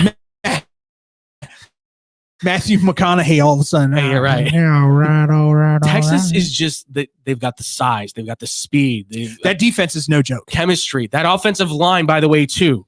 Kelvin Banks, top 3 pick easily, I think, at this point. Like he should be there as one of the top picks in across the board. And they got their running game going last week. Exactly. Like they're figuring it out more and more. And now you get back the veteran quarterback who's played with this team, who knows these guys. And if he goes down, you still know you can trust the young gun whose name is Manning. How scary is that? Yeah, it's like, oh yeah, the top quarterback just got out. Oh, here comes Arch. Here comes bigger, maybe stronger, faster, more mobile for sure. If you're Georgia, you have a lot of things you have to look after. You've got Bond, you've got Wingo, you've got Blue, you've got Ewers, then you've got Manning if he gets in the game, and then you got to look at that defense where they're littered with playmakers. Yep. They've got the freshman Simmons, who's just a pass rushing genius. I mean, you look across. That's what Texas is. The best roster, the best team in the country. They're number one for a reason. Georgia, I think they're losing confidence on defense because they're getting gassed because they have to be on the field all the time. Their offense, I think, is very minimal because Trevor Etienne, is not going. And I don't know. That's what a huge part there. of Georgia's offense. Left Florida. Maybe he's out of his element. Carson Beck doesn't really look his way either passing the ball. So I'm kind of like maybe leaving Florida messed with him. Like I'm upgrading, right? Yeah. Okay, you're upgrading. Are you going to be ready for that though? Because he has not looked the same. He's not even close to the same guy. Which makes no sense to me because you're playing the exact same. Exactly. Yeah. So what went wrong? Like that's what I really think it's just scheme. The way that Georgia plays is not the same as Florida, and Florida is favorable for running backs. I agree. I agree. Georgia's been good for running backs, but really Georgia's those guys have very specific running back. those guys have separated themselves. Yes. You can't just cook. Yes. Catch the ball out of the backfield, be useful and in multi-platforms. Yes, James Cook was in Georgia. I thought it was FSU. No, that's his brother. Yeah, Dalvin. Yes. It's okay, Scott. I had a brain fart for a second. Leave me alone. It's all right. All right. It's okay. We can just push. You know what the biggest travesty is for Florida this year? That they let Graham Mertz wear Tim Tebow's number. I know. I know. That number is not retired. I don't know. And I understand you only have two. They only have 2 numbers retired in Florida. How that number is not retired is beyond comprehension to me. I don't understand that, honestly. He brought you a national title 2 national He brought titles, you one. He was around for and the a first. Heisman. Yes. He made a lot of key plays in that first one, though. Well, yeah, And a lot of the key jump plays throughout pass the was season. impressive. 2 national the season, titles though. and a Heisman. Spurrier only brought you a Heisman. Yeah, that's true. Emmitt Smith didn't bring you jack. I mean, yeah. He got them to the national championship. Yes. Nothing much. Well, and Spurrier won it as a coach. Spurrier was more of a coach. He had to retire Emmitt his Smith number. didn't do jack. No, yeah. He was just a really good running back. yeah. And look, as a draft pick, like even Tim Tebow, first round pick, like that's all proven and stuff. Like that dude 15 should be hanging in the rafters.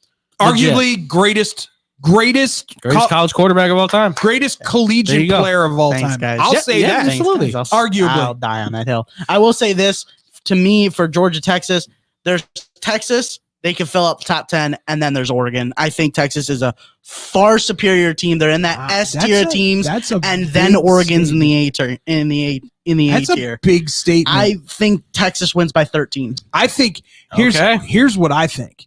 I think Texas could be beat by a physical team. No, control the clock. I think there's too much skill there. I think there's too much skill. That's the thing. But you though. also Take the have ball to out have of their hands. You also have to have a physical defense. Yeah. And there's only maybe 2 They've teams been in showing the it, top though. 10. They've been showing it against some tough teams, though. That's the thing is that Texas.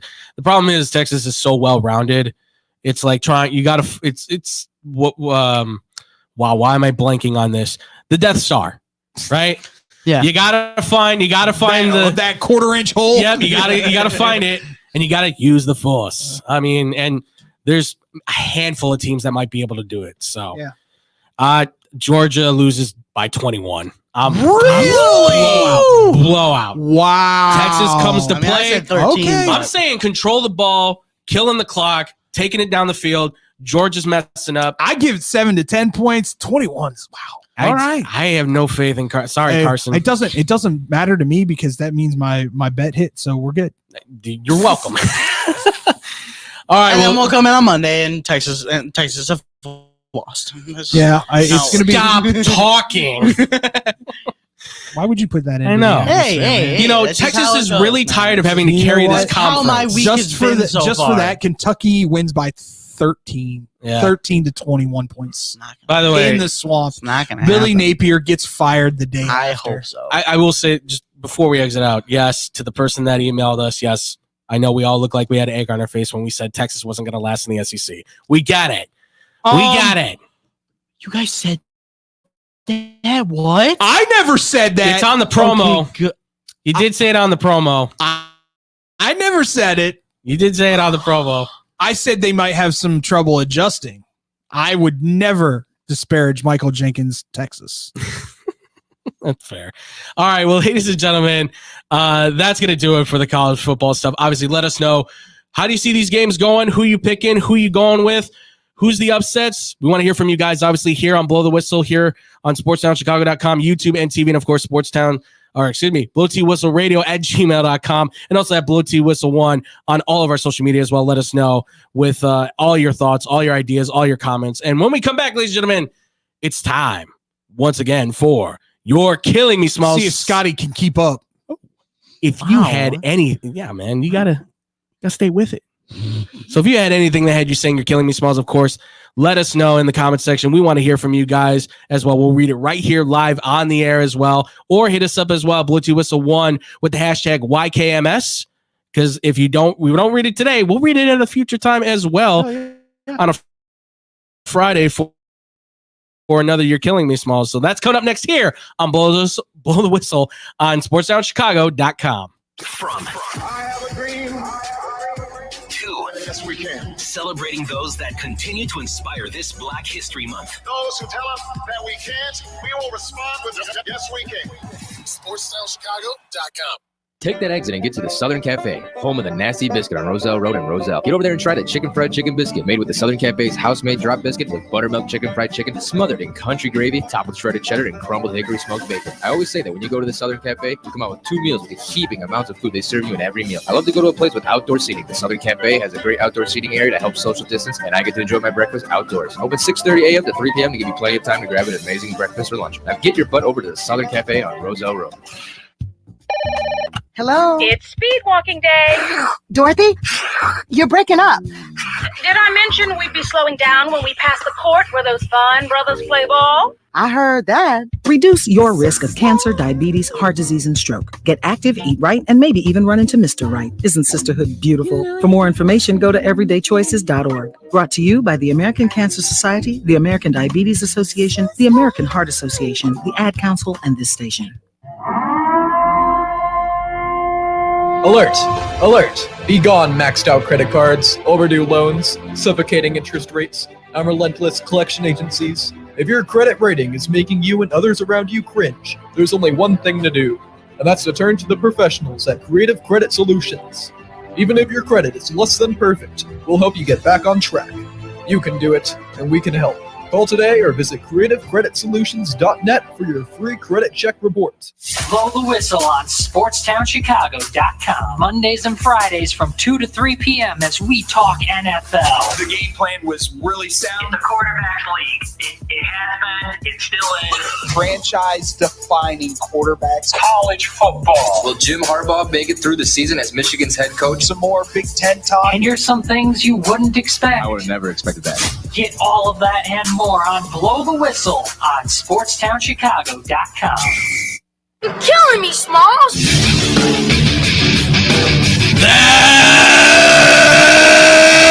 That's right, folks. It's time for You're Killing Me Smalls here on Blow the Whistle on SportsTownChicago.com. And if you had something in the head you saying You're Killing Me Smalls, obviously let us know with the hashtag YKMS on our social media, BlueToothWhistle1.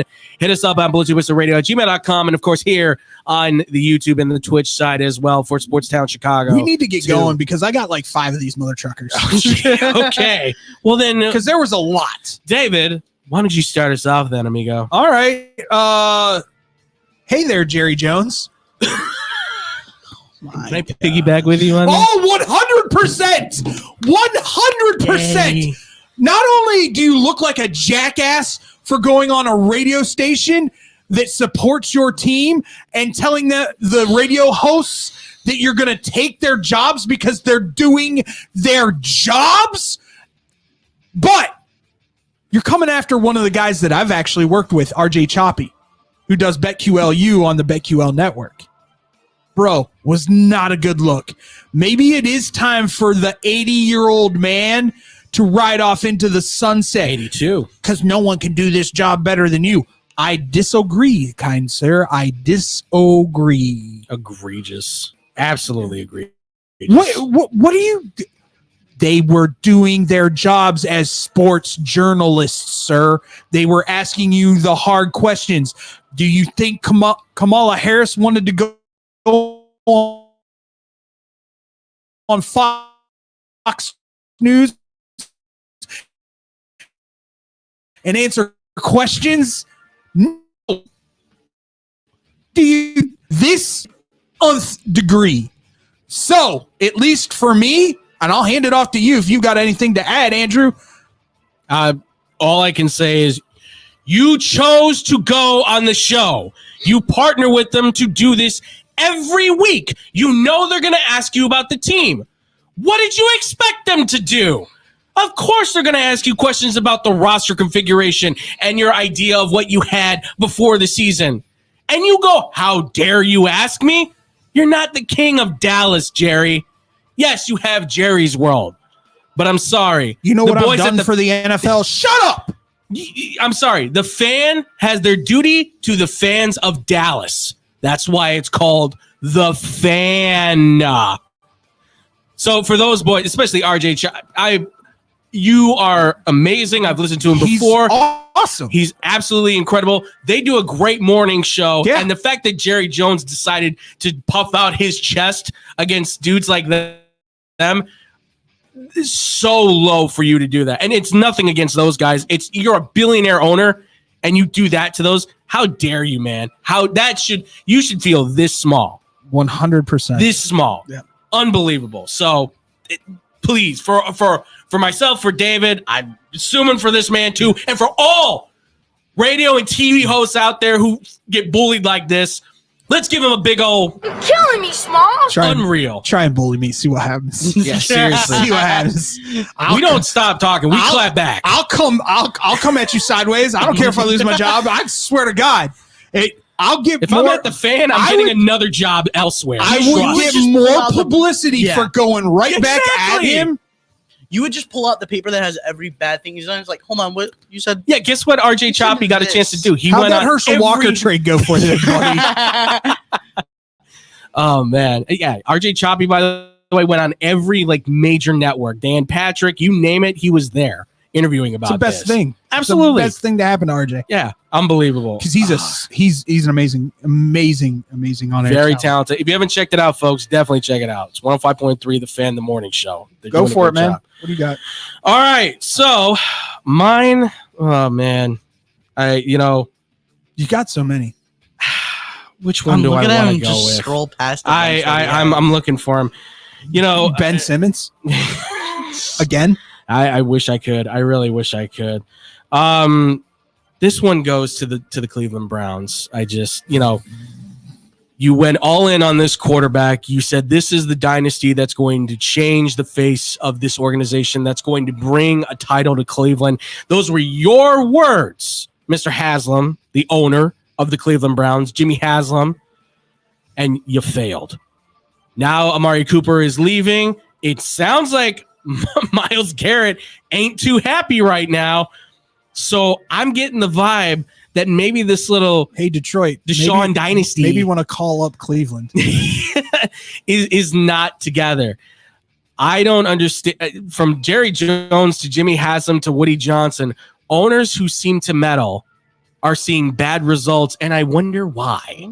When you think you know everything, but you absolutely know nothing. And here's the thing, Jerry actually knows football. Yeah, he does. These other two guys are just businessmen who think they know how to run a football team. It sure does. But Jimmy has flying J. Yeah, exactly. But Jimmy Haslam, of all the owners, you made one of the most egregious moves possible, and you promised Cleveland a magical transformation, and it has been beyond a dumpster fire. This is the garbage ball being fired into space, into the sun, kind of reputable, destructive personality. For you as an owner, this is so damaging. So damaging. Can I piggyback off you? Please. I think it's so funny that they're building this new stadium. Have you seen the designs of it? Oh, God, yes. They're literally building a stadium that resembles the factory of sadness that is going on in Cleveland right now. If you can see it, please look it up. It literally looks like a factory. Yeah. Oh, by the way, guess what? Half of that money also going to have to be paid by the public too, because Jimmy Haslam doesn't want to fork up his billions of dollars that he's made through his multiple businesses in success. Mm-hmm. No, just like good old here in Chicago, we know a man, and my God! Yes, look at that. Yeah, that's awesome. Garbage. Building a dome in Cleveland, good idea. That stadium design, what are we doing? It's not even in Cleveland, by the way. He's moving them out. It's trying to be like the Flying J Indianapolis. Distribution Center. Yes, absolutely. I'll say this, and I just want to. I want to just keep this. You sit there and you talk about people that karma is a mother. Karma is such a mother, and I love every moment of Deshaun Watson going, I don't know what happened. Your own teammates hate you. Yeah, hate you. Disgusted. You saw the image of him trying to help his lineman up, and his lineman just completely Do not touch me. Don't touch me. That's all that owner should have had to see to be like, yeah. But instead, I am convinced you're telling the coach to double down because you are apparently going to die. And look, I'm somebody who knows about dying on a hill. We all die on hills. Yes, we all have died on hills. I'm still on that one for Will Levis, man. But at some point, I will see. At some point, though, we all come around and say, we made a mistake. But Jimmy Haslam will not. And for that, and for everything he has now done to the Cleveland Browns to basically take away what was once looking like a promising franchise to now basically on toothpicks. I give you You're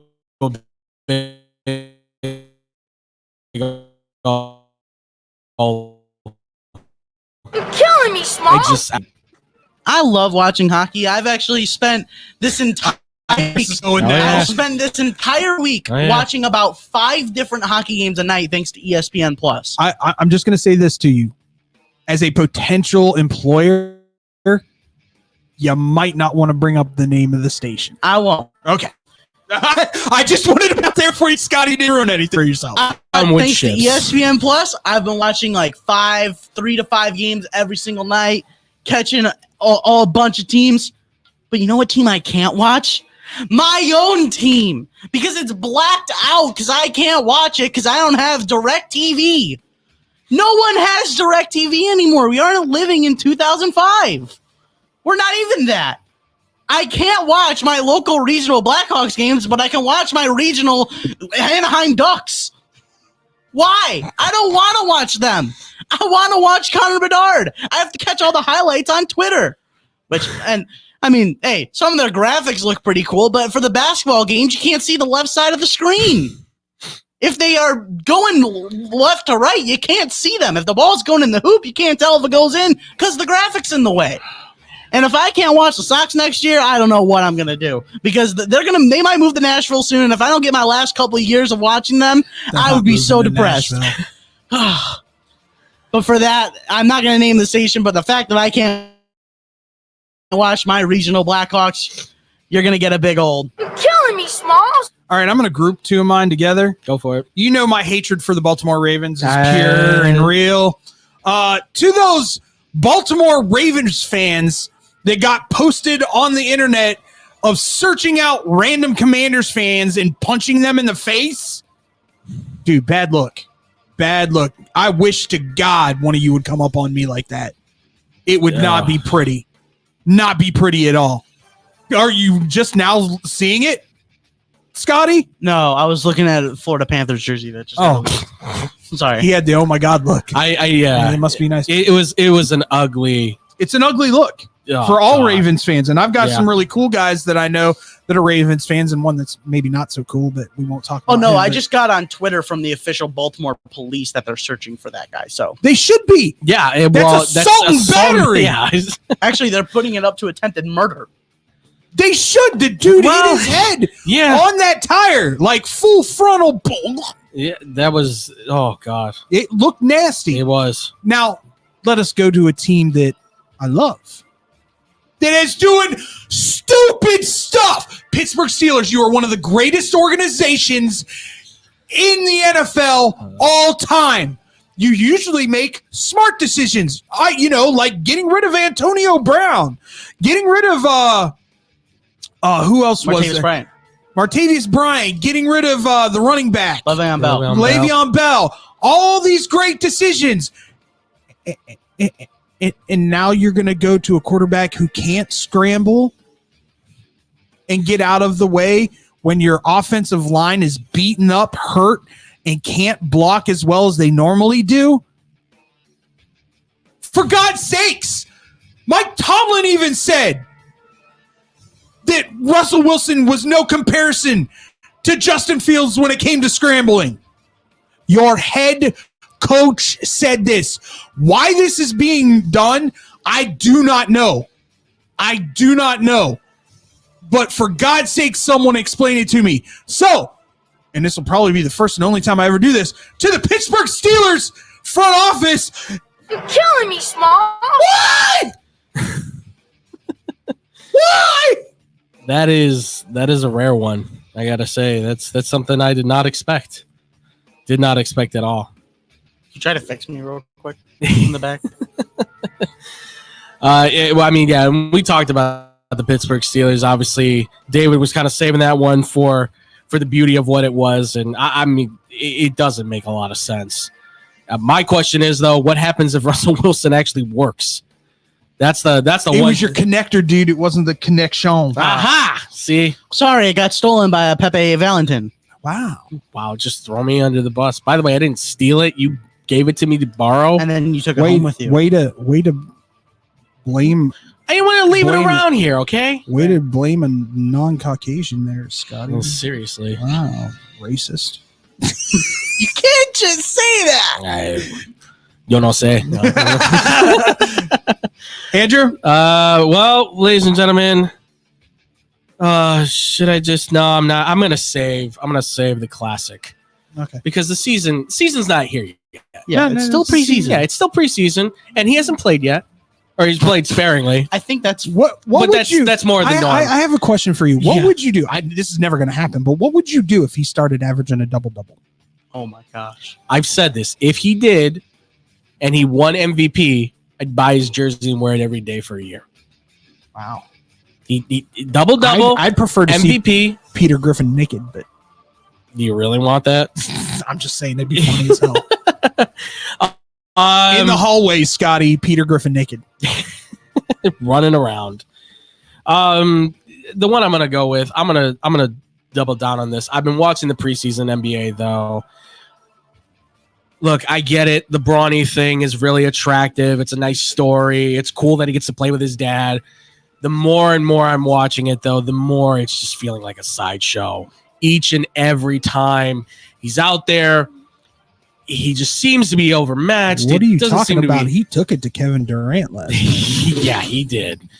Sure. Every And straight up got blocked by an elbow. Yeah. Everything about that kid, I think he has talent. Unfortunately, it's just He needs it to be makes in the it G League. He does, and it just makes the Lakers a less serious team for me to believe like they can be a playoff contender.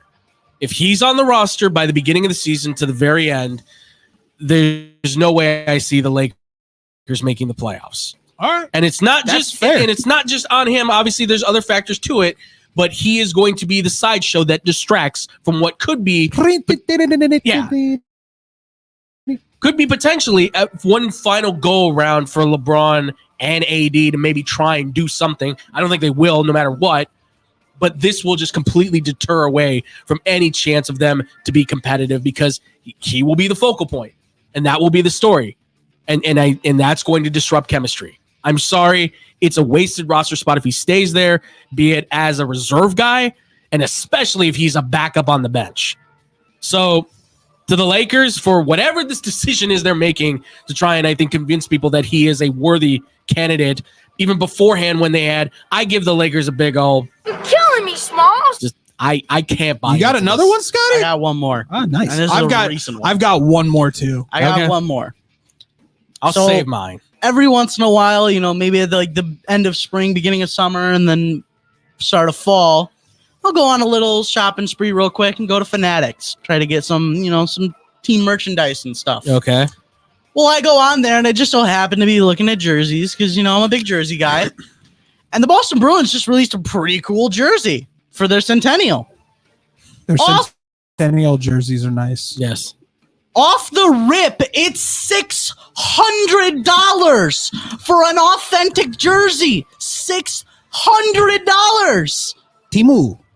You got to take out a second mortgage. You got to take out a second mortgage to buy a jersey. Do you like that one? That was good.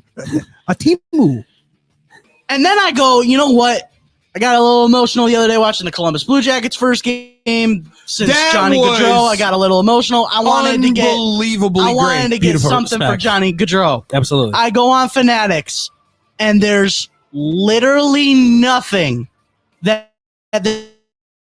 they're selling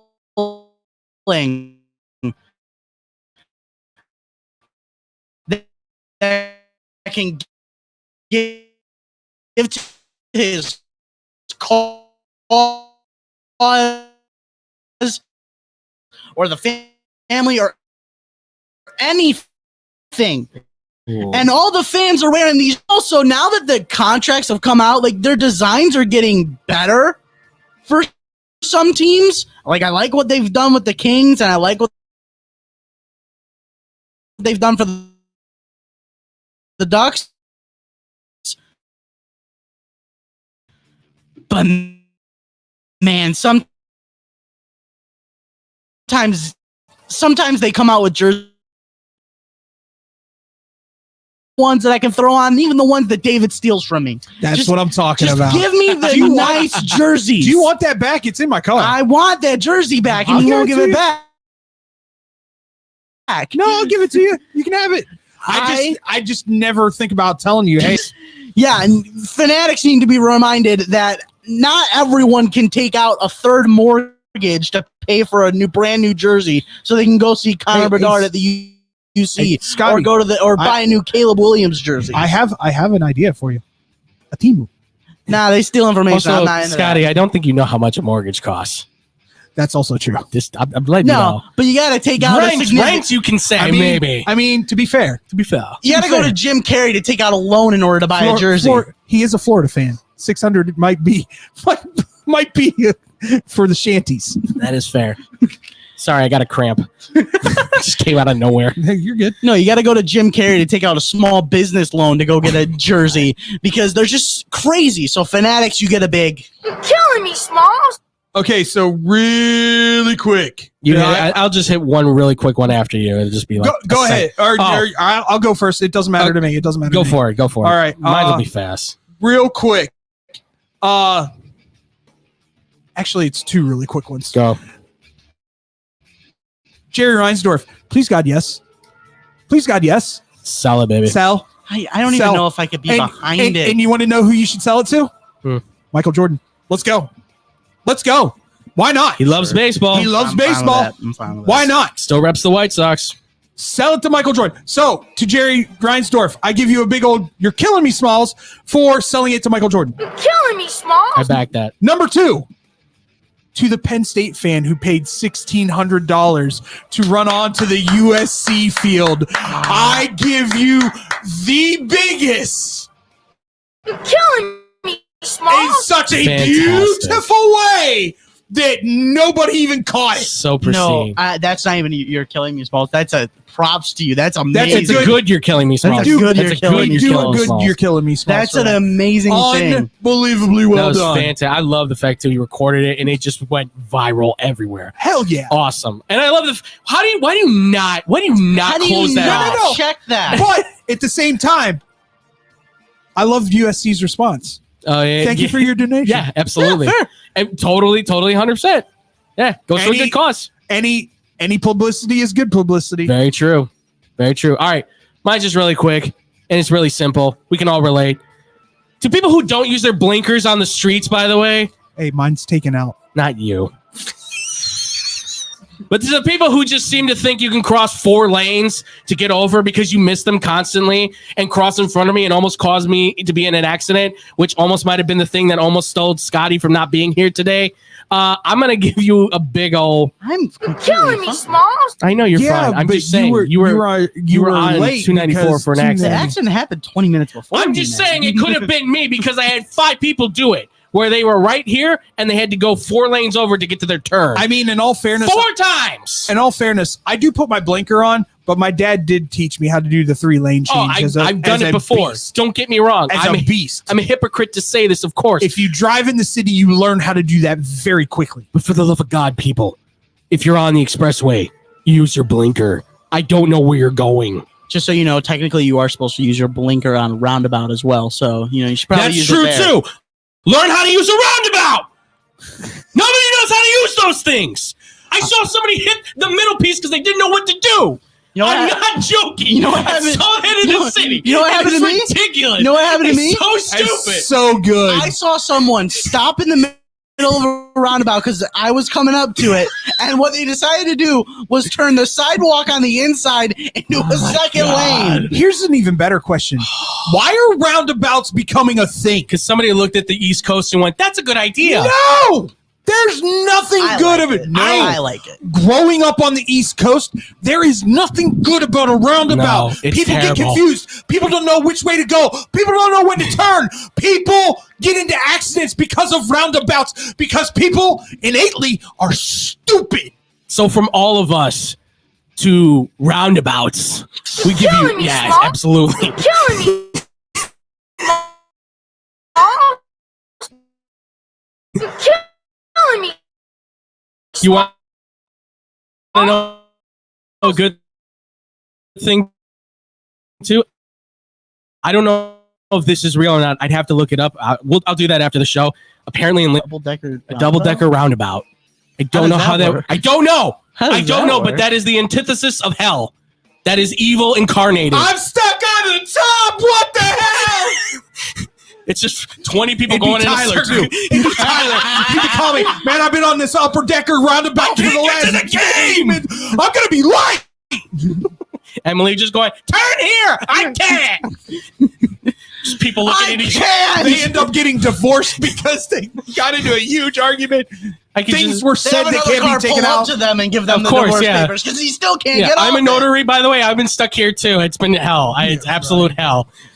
All right. That's going to do it for your Killing Me Smalls, folks. And that's going to do it for our wonderful, wonderful show. I did not expect that last one to take that turn. But, man, Roundabouts are horrid. They're terrible. I'm telling dude, and you know what? There's one in my hometown. Right in the center of the city. Like It's we're an East Coast France. thing, man. I don't Like we're France. Idiots. But the thing is, when I saw this dude hit the middle part, it wasn't like full speed, by the way. He like slowly creeped into it because he didn't know what to do. French, man. All right, that's going to do it for the show here on Blow the Whistle. Again, if you had anything that's had you saying you're Killing Me Smalls, hit us up, hashtag YKMS, or hit us up, blowtwhistleradio@gmail.com. Let us know what you had saying you're Killing Me Smalls. We want to hear from you guys, as always. Maybe do you hate roundabouts too? Let us know. Let us know, because I'm sure I don't know anybody that likes them. Man. It could be a whole segment. We might save this for. I might save this for Off the Rails. I might have to bring this up. Bring it back. Yeah, bring it back. Because I'd seriously. love to hear what Tyler and Nick have to I say want about it. If you love roundabouts, let us know and know why. You're a psychopath. Very. I wouldn't say I love them, but I'm not opposed to them. I probably just don't put cereal, I just milk don't like in before the people cereal. on roundabouts. Do you do that? Do you put milk in the bowl first and then the cereal? No, I put the cereal then the bowl. All right, that's going to do it for the show here, ladies and gentlemen. Thank you all so much for the. well. You was. See, you were on a roll. We were loving you, and now you got another strike back.